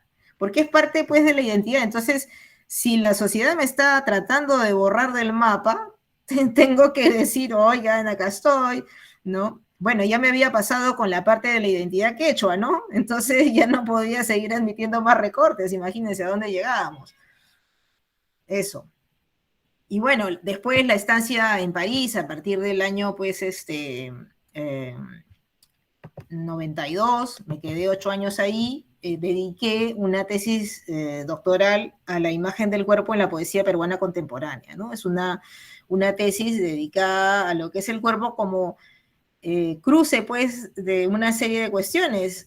Para empezar, en esos años se miraba mucho al cuerpo porque ya habíamos girado hacia una filosofía, una epistemología más bien situada, ¿no? Entonces ya habíamos pasado por la posmodernidad, el inicio de la posmodernidad en los años 80, donde los sujetos ya se diversifican, y entonces se reclama, pues, la identidad negra, la identidad de mujer. Varios movimientos sociales nos habían metido ya en esto, desde los años 60 el movimiento por los derechos civiles en Estados Unidos, el movimiento feminista. Entonces ya no se podía hablar, pues, de una entelequia, de una esencia descorporeizada, como hacía la metafísica filosófica, ¿no? Sino hablar de la existencia concreta, ¿no? Incluso Sartre había todavía hablado de una existencia que parecía como universal, y Simone de Beauvoir le corrige y habla de la existencia femenina en concreto. Y luego teníamos que venir los latinoamericanos a decir, bueno, y también nuestros cuerpos indios, nuestros cuerpos negros, ¿no? Y demás. Entonces, yo me dedico a estudiar por eso la imagen del cuerpo en la poesía peruana contemporánea, que es un estudio a partir del siglo XX, que empieza con Vallejo, este gran autor que, bueno, latinoamericano, además es una de las grandes piezas fundantes de la literatura latinoamericana. Trabajo ahí poemas humanos, después trabajo en otro capítulo lo que es el indigenismo vanguardista que existía en esos años en el lado del lago Titicaca, en la frontera con Puno. Había un grupo que hablaba del indio como una máquina corporal perfecta, ¿no? De alguna manera esto es un poco hasta fascista o racista, al decir, bueno, somos una máquina, nuestro cuerpo es perfecto, ¿no? Da como, hay unos ecos futuristas por ahí, esa vanguardia, digamos, que quiere el progreso y esto, bueno, fue un movimiento en esos años. Luego sigo estudiando, por ejemplo, el surrealismo a partir de César Moro y el cuerpo homosexual, ¿no? En otro capítulo hablo del cuerpo y la existencia, los poetas existencialistas, más bien como Jorge Eduardo Eielson y Blanca Varela. A propósito, como publicidad les cuento que el día lunes a las 4 de la tarde vamos a hacer una transmisión en honor a Blanca Varela a partir de la Biblioteca Nacional de España, que es el Día de las Escritoras. Y luego completo el libro con las voces de los cuerpos migrantes que llegan a la capital en los años 70, a Perú, ¿no? Y después termino con la poesía de mujeres, ¿no? Desde el cuerpo de las mujeres. Esto para no solamente hablar del cuerpo de las mujeres como una cosa así que existe de repente aislada, cuando en realidad es parte de toda una de sucesos y de epistemologías que han ido cambiando a partir de los años 60 en adelante, ¿no? De estos cuerpos en opresión, más bien dicho, ¿no? Y cómo a su vez estos cuerpos en opresión tienen antecedentes que van, por ejemplo, a Vallejo, quizás hasta más atrás, que tratan de recuperar las filosofías materialistas, ¿no? O sea, todo el tiempo ha habido una pugna entre la filosofía idealista y materialista, pues desde los griegos, ¿no? Entonces aproveché de estar en París, que tienes todos los materiales a la mano, las bibliotecas gratis, etcétera, para poder empaparme. Y al final un amigo me hacía un chiste y me decía, tú parece que has hecho una tesis de filosofía más que de poesía, ¿no? Pero es así, ¿no? O sea, necesitaba de ese marco teórico. Bueno, es una poesía que tampoco está publicada, perdón, una tesis que no está publicada, porque al regresar acá a Perú, en el año 2000, bueno, no había demasiado ambiente como para darle cabida al cuerpo. Incluso yo sugerí enseñar un seminario en la universidad, no me lo recibieron, o sea, me iba a pasar un poco lo que sucedió con Noches de Adrenalina de Carmen Ollé en los años 80, que solamente 10 años después pudieron comentar el libro, ¿no? No sentí que había como un contexto propicio. Ahora los tiempos han cambiado y hay muchas más oportunidades para las mujeres, para hablar de diversidad sexual, para hablar del cuerpo, y podría ser un buen momento, ¿no? Habría que buscar el espacio. Ese fue mi quehacer parisino en cuanto a la literatura. Y por el otro lado, como siempre he ido a dos caballos, me dediqué, como les contaba hace un rato, al tema de los derechos humanos, de hacer, digamos, campañas en favor de los derechos humanos a partir de esta ONG en que trabajé como especialista más de Colombia, México y la región latinoamericana. Sí, Lorena, dime. Perdón, muchas gracias. Sí, yo cuando leí tu obra me impresionó muchísimo el hecho de ver que una persona podía ser tan buena en muchos estilos y que podía como replicar el mismo tema o tal vez como diversificar el tema de una forma tan excelente, ¿no? Y sí, la envidia me carcomió. Pero aparte de eso, en tu poema de Fin de un viaje, por ejemplo, a mí me mataste emocionalmente, y en tus poemas que son de La Serpiente, se me hizo súper increíble tu creatividad y la forma en la que estás como pues apuntalando esto, ¿no? ¿Tendrás algún consejo para todos nosotros y nosotras que escribimos para no estancarte? Porque creo que tú eres como un ejemplo perfecto acerca de las capacidades y la diversificación que podemos hacer con nuestra voz, pero que con falta de técnica no lo hacemos y de pronto nos estancamos en lo mismo. Pero tú eres como muchas poetas juntas, o sea, es increíble. Entonces, no podía dejarte ir sin preguntar eso. Gracias por el comentario, porque ese fue otro trauma que yo tuve, porque siempre la crítica, cuando empecé a publicar, creo que hasta mi cuarto o quinto libro, o incluso hasta el sexto, creo, me decían, es una poeta que está en busca de su voz, ¿no? O sea, no entendían que yo buscaba hacer con cada libro una cosa distinta. Y entonces la crítica como que me quería encasillar y decir, bueno, como no has escrito así primera, segunda, novena, poesía vertical, entonces no eres como lo suficientemente poeta, siempre estás como experimentando, ¿no? Y no necesariamente uno tiene que hacer caso de esas voces, ¿no? O sea, me acuerdo que Enrique Verástegui, que es un poeta también peruano y éramos muy amigos, me dijo, tú lo que quieres es matar al autor, ¿no? O sea, que el autor no existe, que digan, Violeta Barrientos escribe así, ¿no? Sino en cada cosa ir a distinto. Bueno, primer consejo es, como digo, superar, digamos, lo que la gente te diga. A veces te dicen, mira, ya no se hace poesía lírica, solamente hay que escribir de determinada manera. Eso es atroz. Me parece que en Francia yo aprendí una cosa, ¿no? Había todos los meses de junio un mercado de la poesía donde venían hasta 100 editoriales de poesía que uno ni conocía, y había una libertad de estilos terrible, y nadie se atrevía a decirle a una persona cómo tenía que escribir. Eso se da generalmente en ambientes muy pequeños o en culturas, digamos, donde no hay respeto por el otro y somos culturas con subalternos, ¿no? Entonces tenemos que ceñirnos a una cosa. Eso, primera cosa. En segundo lugar, todo lo que puedan a partir de la interdisciplinaridad, porque hay vasos comunicantes siempre, ¿no? Entre todas las artes o incluso las disciplinas que ni siquiera son artísticas, ¿no?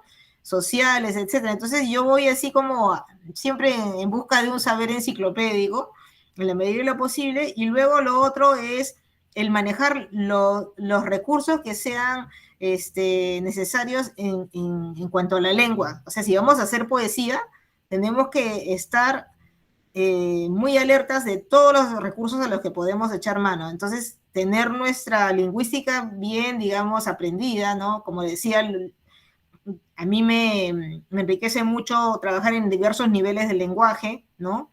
O el tener, por ejemplo, un léxico, no sé, las formas como, por ejemplo, las figuras literarias juegan, ¿no? Pero no memorizarme tanto las figuras literarias, sino que hay procedimientos lingüísticos. Me parece que hay un grupo que es el grupo Pi, o el grupo que ha hecho es un grupo lingüístico francés, no me acuerdo bien el nombre, que ha hecho un análisis de cómo opera la mecánica de las diferentes, lo que llamamos figuras literarias, como la metonimia, no sé si es el que me dices tú, el ulipo, la metáfora, la anáfora, etc. Entonces, por sustitución, por tal cosa, por tal otra, cuando llegamos a estos niveles, a estas profundidades del lenguaje, en mucho nos vamos a ir acercando a otras cosas, como por ejemplo el inconsciente, todo lo que he estudiado el psicoanálisis lacaniano, etcétera, ¿no? Entonces, eso es lo que me ha dado como la pauta. Y por otra, no sé, es esta cosa que les cuento yo de la improvisación, ¿no? Entonces, me sale muy rápido la cuestión de la palabra, ¿no? Me entretiene. Yo creo que eso, como me entretiene, me da placer, me gusta, entonces incido, ¿no? Ahora, a veces cuando he estado deprimida o cuando en realidad no he encontrado quien me escuche, no me animo tanto a escribir, ¿no? Pero antes era una cosa que no podía estar un día sin escribir. Ahora quizás sí, porque, no sé, hay sucesos nacionales, etcétera, de los que uno no se puede aislar y entonces sientes, ¿no? Que impactan. Uh-huh. Eso. Muchas gracias, Violeta. Excelente respuesta. Muchas gracias. Dígame una cosa, ¿nuestro tiempo ya fue superado o hasta cuánto tenemos? Ah, ya.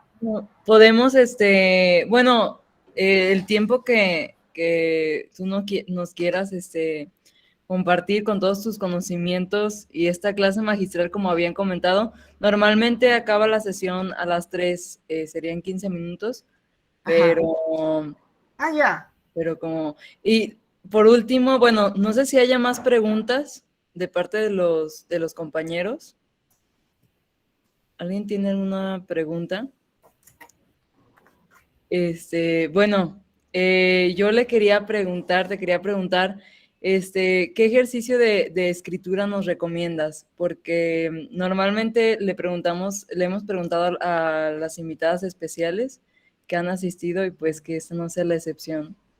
Ajá, de escritura, dices. Sí. Ah, una cosa que se me pasó en los consejos también era la lectura, ¿no? Bueno, como les decía, yo le entro a todo, o sea, tengo múltiples intereses y por lo tanto siento que cuando uno, por ejemplo, revisa la antropología, hay una manera de, digamos, de ver las cosas bajo el lente antropológico. Si ves, qué sé yo, el derecho es otra cosa, ¿no? Entonces, trata de prestar atención a las formas del lenguaje, esto para escapar y no estar solamente en el universo de lo literario. Porque de alguna forma el universo de lo literario es un universo, como yo les digo, en que los escritores hemos ya manipulado a los lectores, ¿no? Entonces estamos con nuestras manitas debajo usando los recursos del lenguaje. Cosa que no ocurre, por ejemplo, si tú te vas a ver te lees, por ejemplo, un informe etnográfico, ¿no? En antropología, ¿no? ¿Qué es la etnografía? Es el tomar en detalle los acontecimientos, digamos, por decir, lo que quieras observar. De repente yo digo, yo quiero ver cómo es la vida de una travesti en la calle. Entonces, puedo leer el trabajo de algún antropólogo que de repente lo he hecho, o hasta yo misma animarme, ¿no? Yo voy siempre a ese tipo de investigación previa para nutrirme y salirme del mundo ficcional de la literatura, ¿no?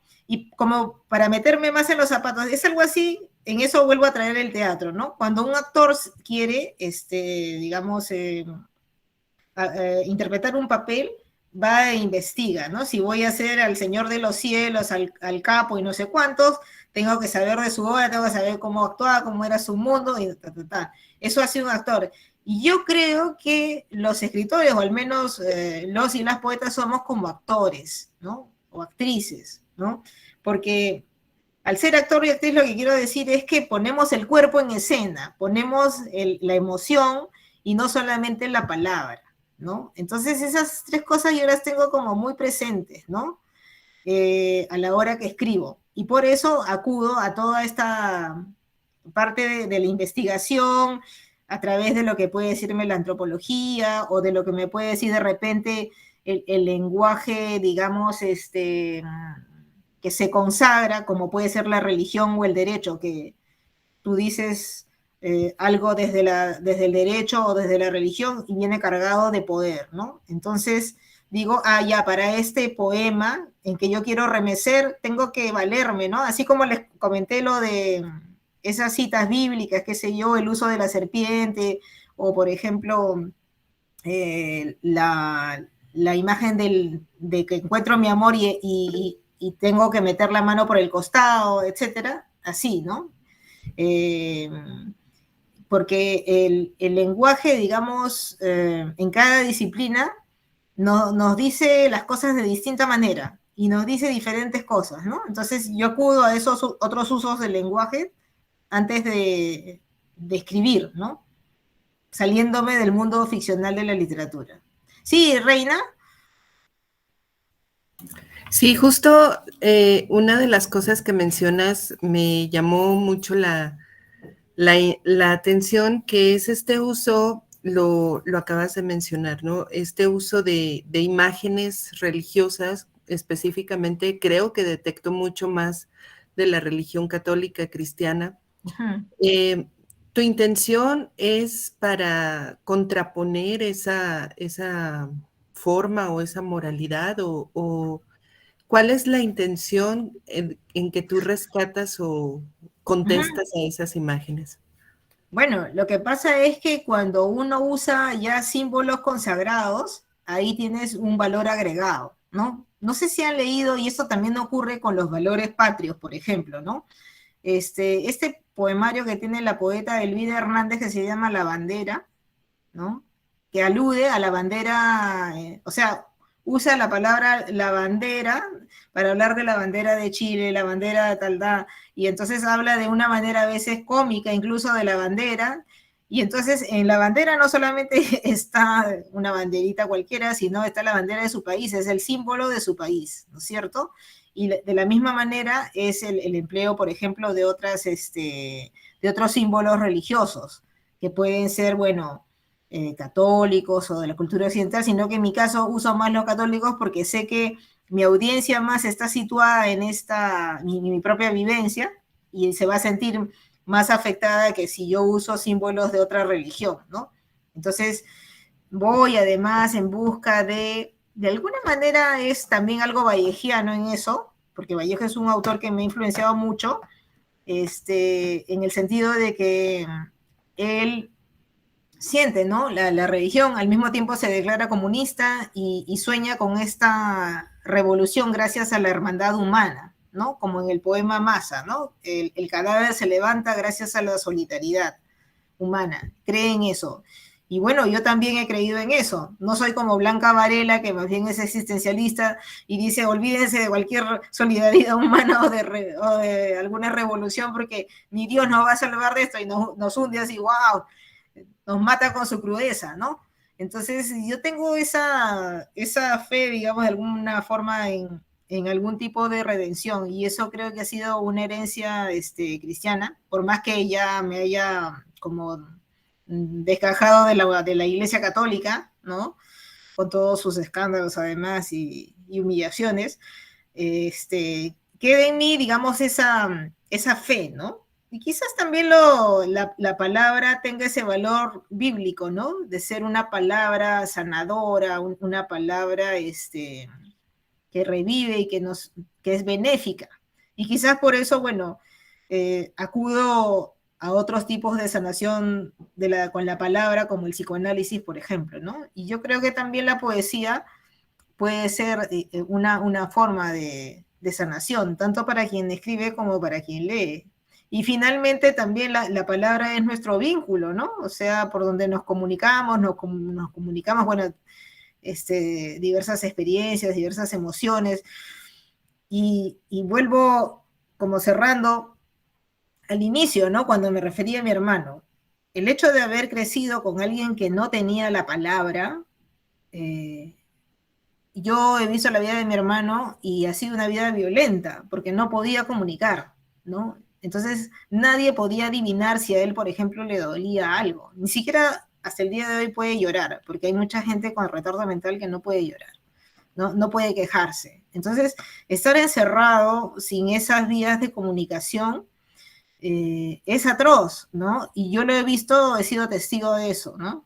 Entonces, reconozco desde ahí ese valor de la palabra también. No quiero decir la palabra en el sentido racional occidental, ¿no? De que quien no tiene la palabra, pero creo que los pueblos indígenas tienen palabra, ¿no? Lo que no tienen tal vez es escritura, y es ahí donde se introduce como dispositivo de exclusión el libro. Para mí me parece una infamia de que el libro sea un dispositivo de excluir gente que sabe o no sabe leer, ¿no? Que sabe o no sabe escribir, y que de esa manera se queda al margen de una memoria y al margen de una historia. Eso me parece que es atroz y que tenemos que dejar atrás en América Latina, ¿no?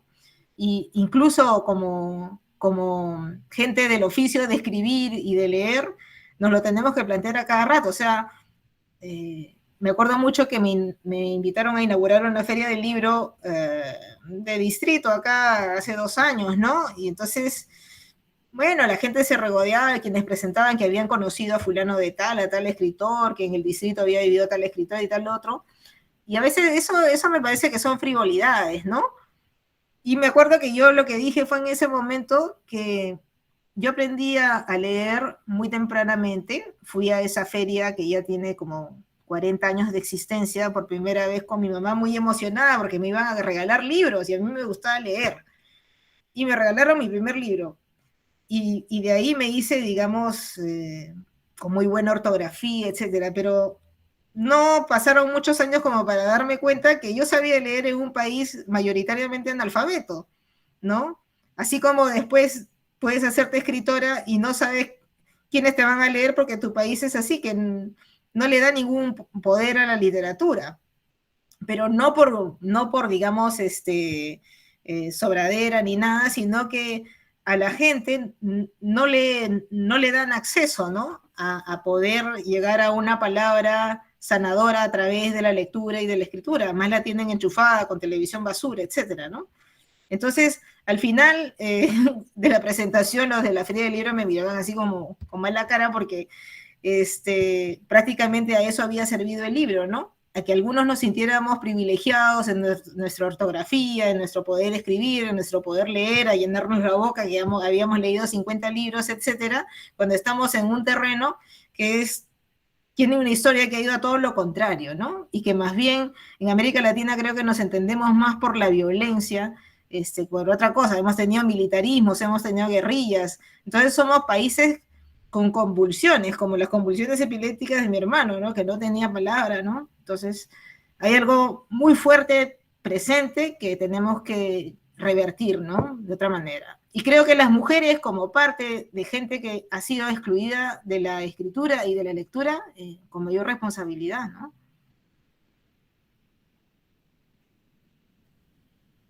Eso sería, chicos, chicas. Muchas gracias, Violeta. Respecto a lo del ejercicio de escritura, así como uno que te guste, ¿qué nos recomendarías para llevarnos como esa pequeña tarea? A ver, de escritura.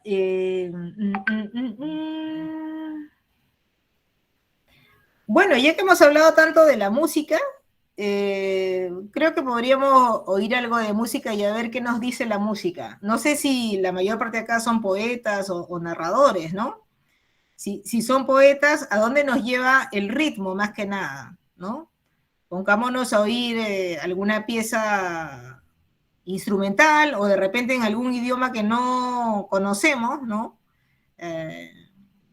Los ritmos musicales, por decir, es una cosa si escucho música brasileña, es otra cosa distinta si escucho música brasileña o árabe, de la que no conozco el idioma, pero los ritmos de cada sitio me llevan a determinado lugar, ¿no? Y yo creo que puede ser un buen ejercicio, el ritmo lo llevamos en el corazón, eso es cierto, cuando no hay más ritmo ya morimos. Entonces, por ahí, a ver, déjense guiar por las emociones, ¿no? Y a ver qué producen.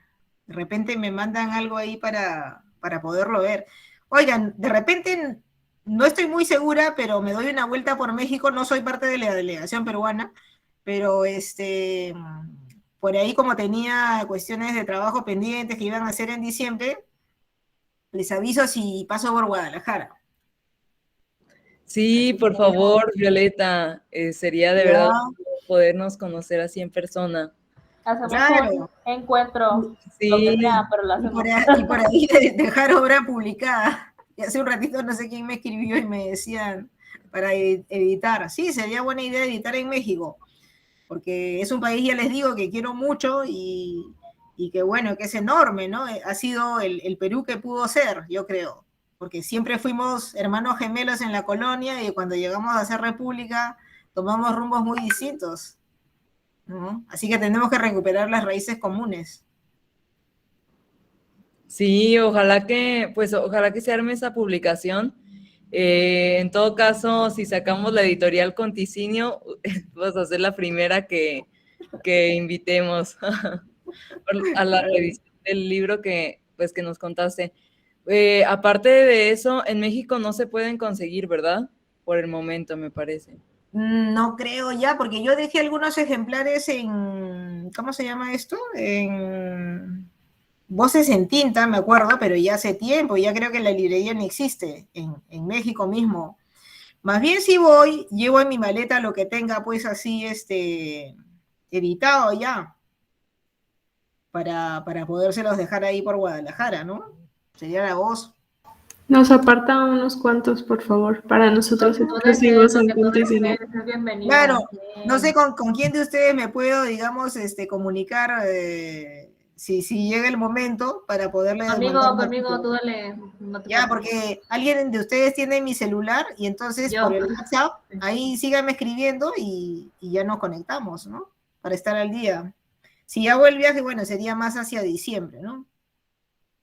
Muy bien, pues aquí te esperamos, Violeta, y muchas gracias por esta magnífica clase magistral. De verdad, pues aprendimos muchísimo de todo un poco, de contexto social, de la importancia política también del cuerpo y de la voz. Entonces, fue un placer escucharte, también escucharte leer tu propia poesía, escucharte interpretarla de alguna manera, releerla, resignificarla. La verdad, ha sido un honor tenerte con nosotros. Muchas gracias por ser. Bueno, y a ustedes les doy 1000 gracias porque, pucha, con la pandemia hablo con poca gente y hablar con tantos al mismo tiempo ha sido realmente un disfrute, ¿eh? Y además son ustedes gente súper interesante. Me gustaría también, si escriben poesía, no sé, poderlos leer, ¿no? Poderlos leer. Gracias. Así que si tienen algún trabajo que... ya sea el de la tarea o cualquier otro, me lo hacen llegar así en conjunto, pues a través del mismo canal, del WhatsApp, ¿no? Por mí encantada, porque yo siempre suelo dictar talleres de creación, ¿no? Aunque hace ya 2 años que no puedo dictar ninguno, pero sí me encantará leerlas. Muchas gracias, Violeta. Y pues gracias por esta hermosa personalidad que tienes, así como muy accesible. Pues a pesar de toda la trayectoria que tienes y todo el conocimiento, es muy inspirador poder platicar y poder como acceder a ti de esta manera. Gracias. No hay nada que agradecer a ustedes. Bueno, los dejo. Muy bien, nos para vemos. todos y todas. Sí. ¿Ya? Muchísimas gracias, Violeta. Gracias, buen día. Te esperamos por acá. Sí. Gracias. Bye. Gracias.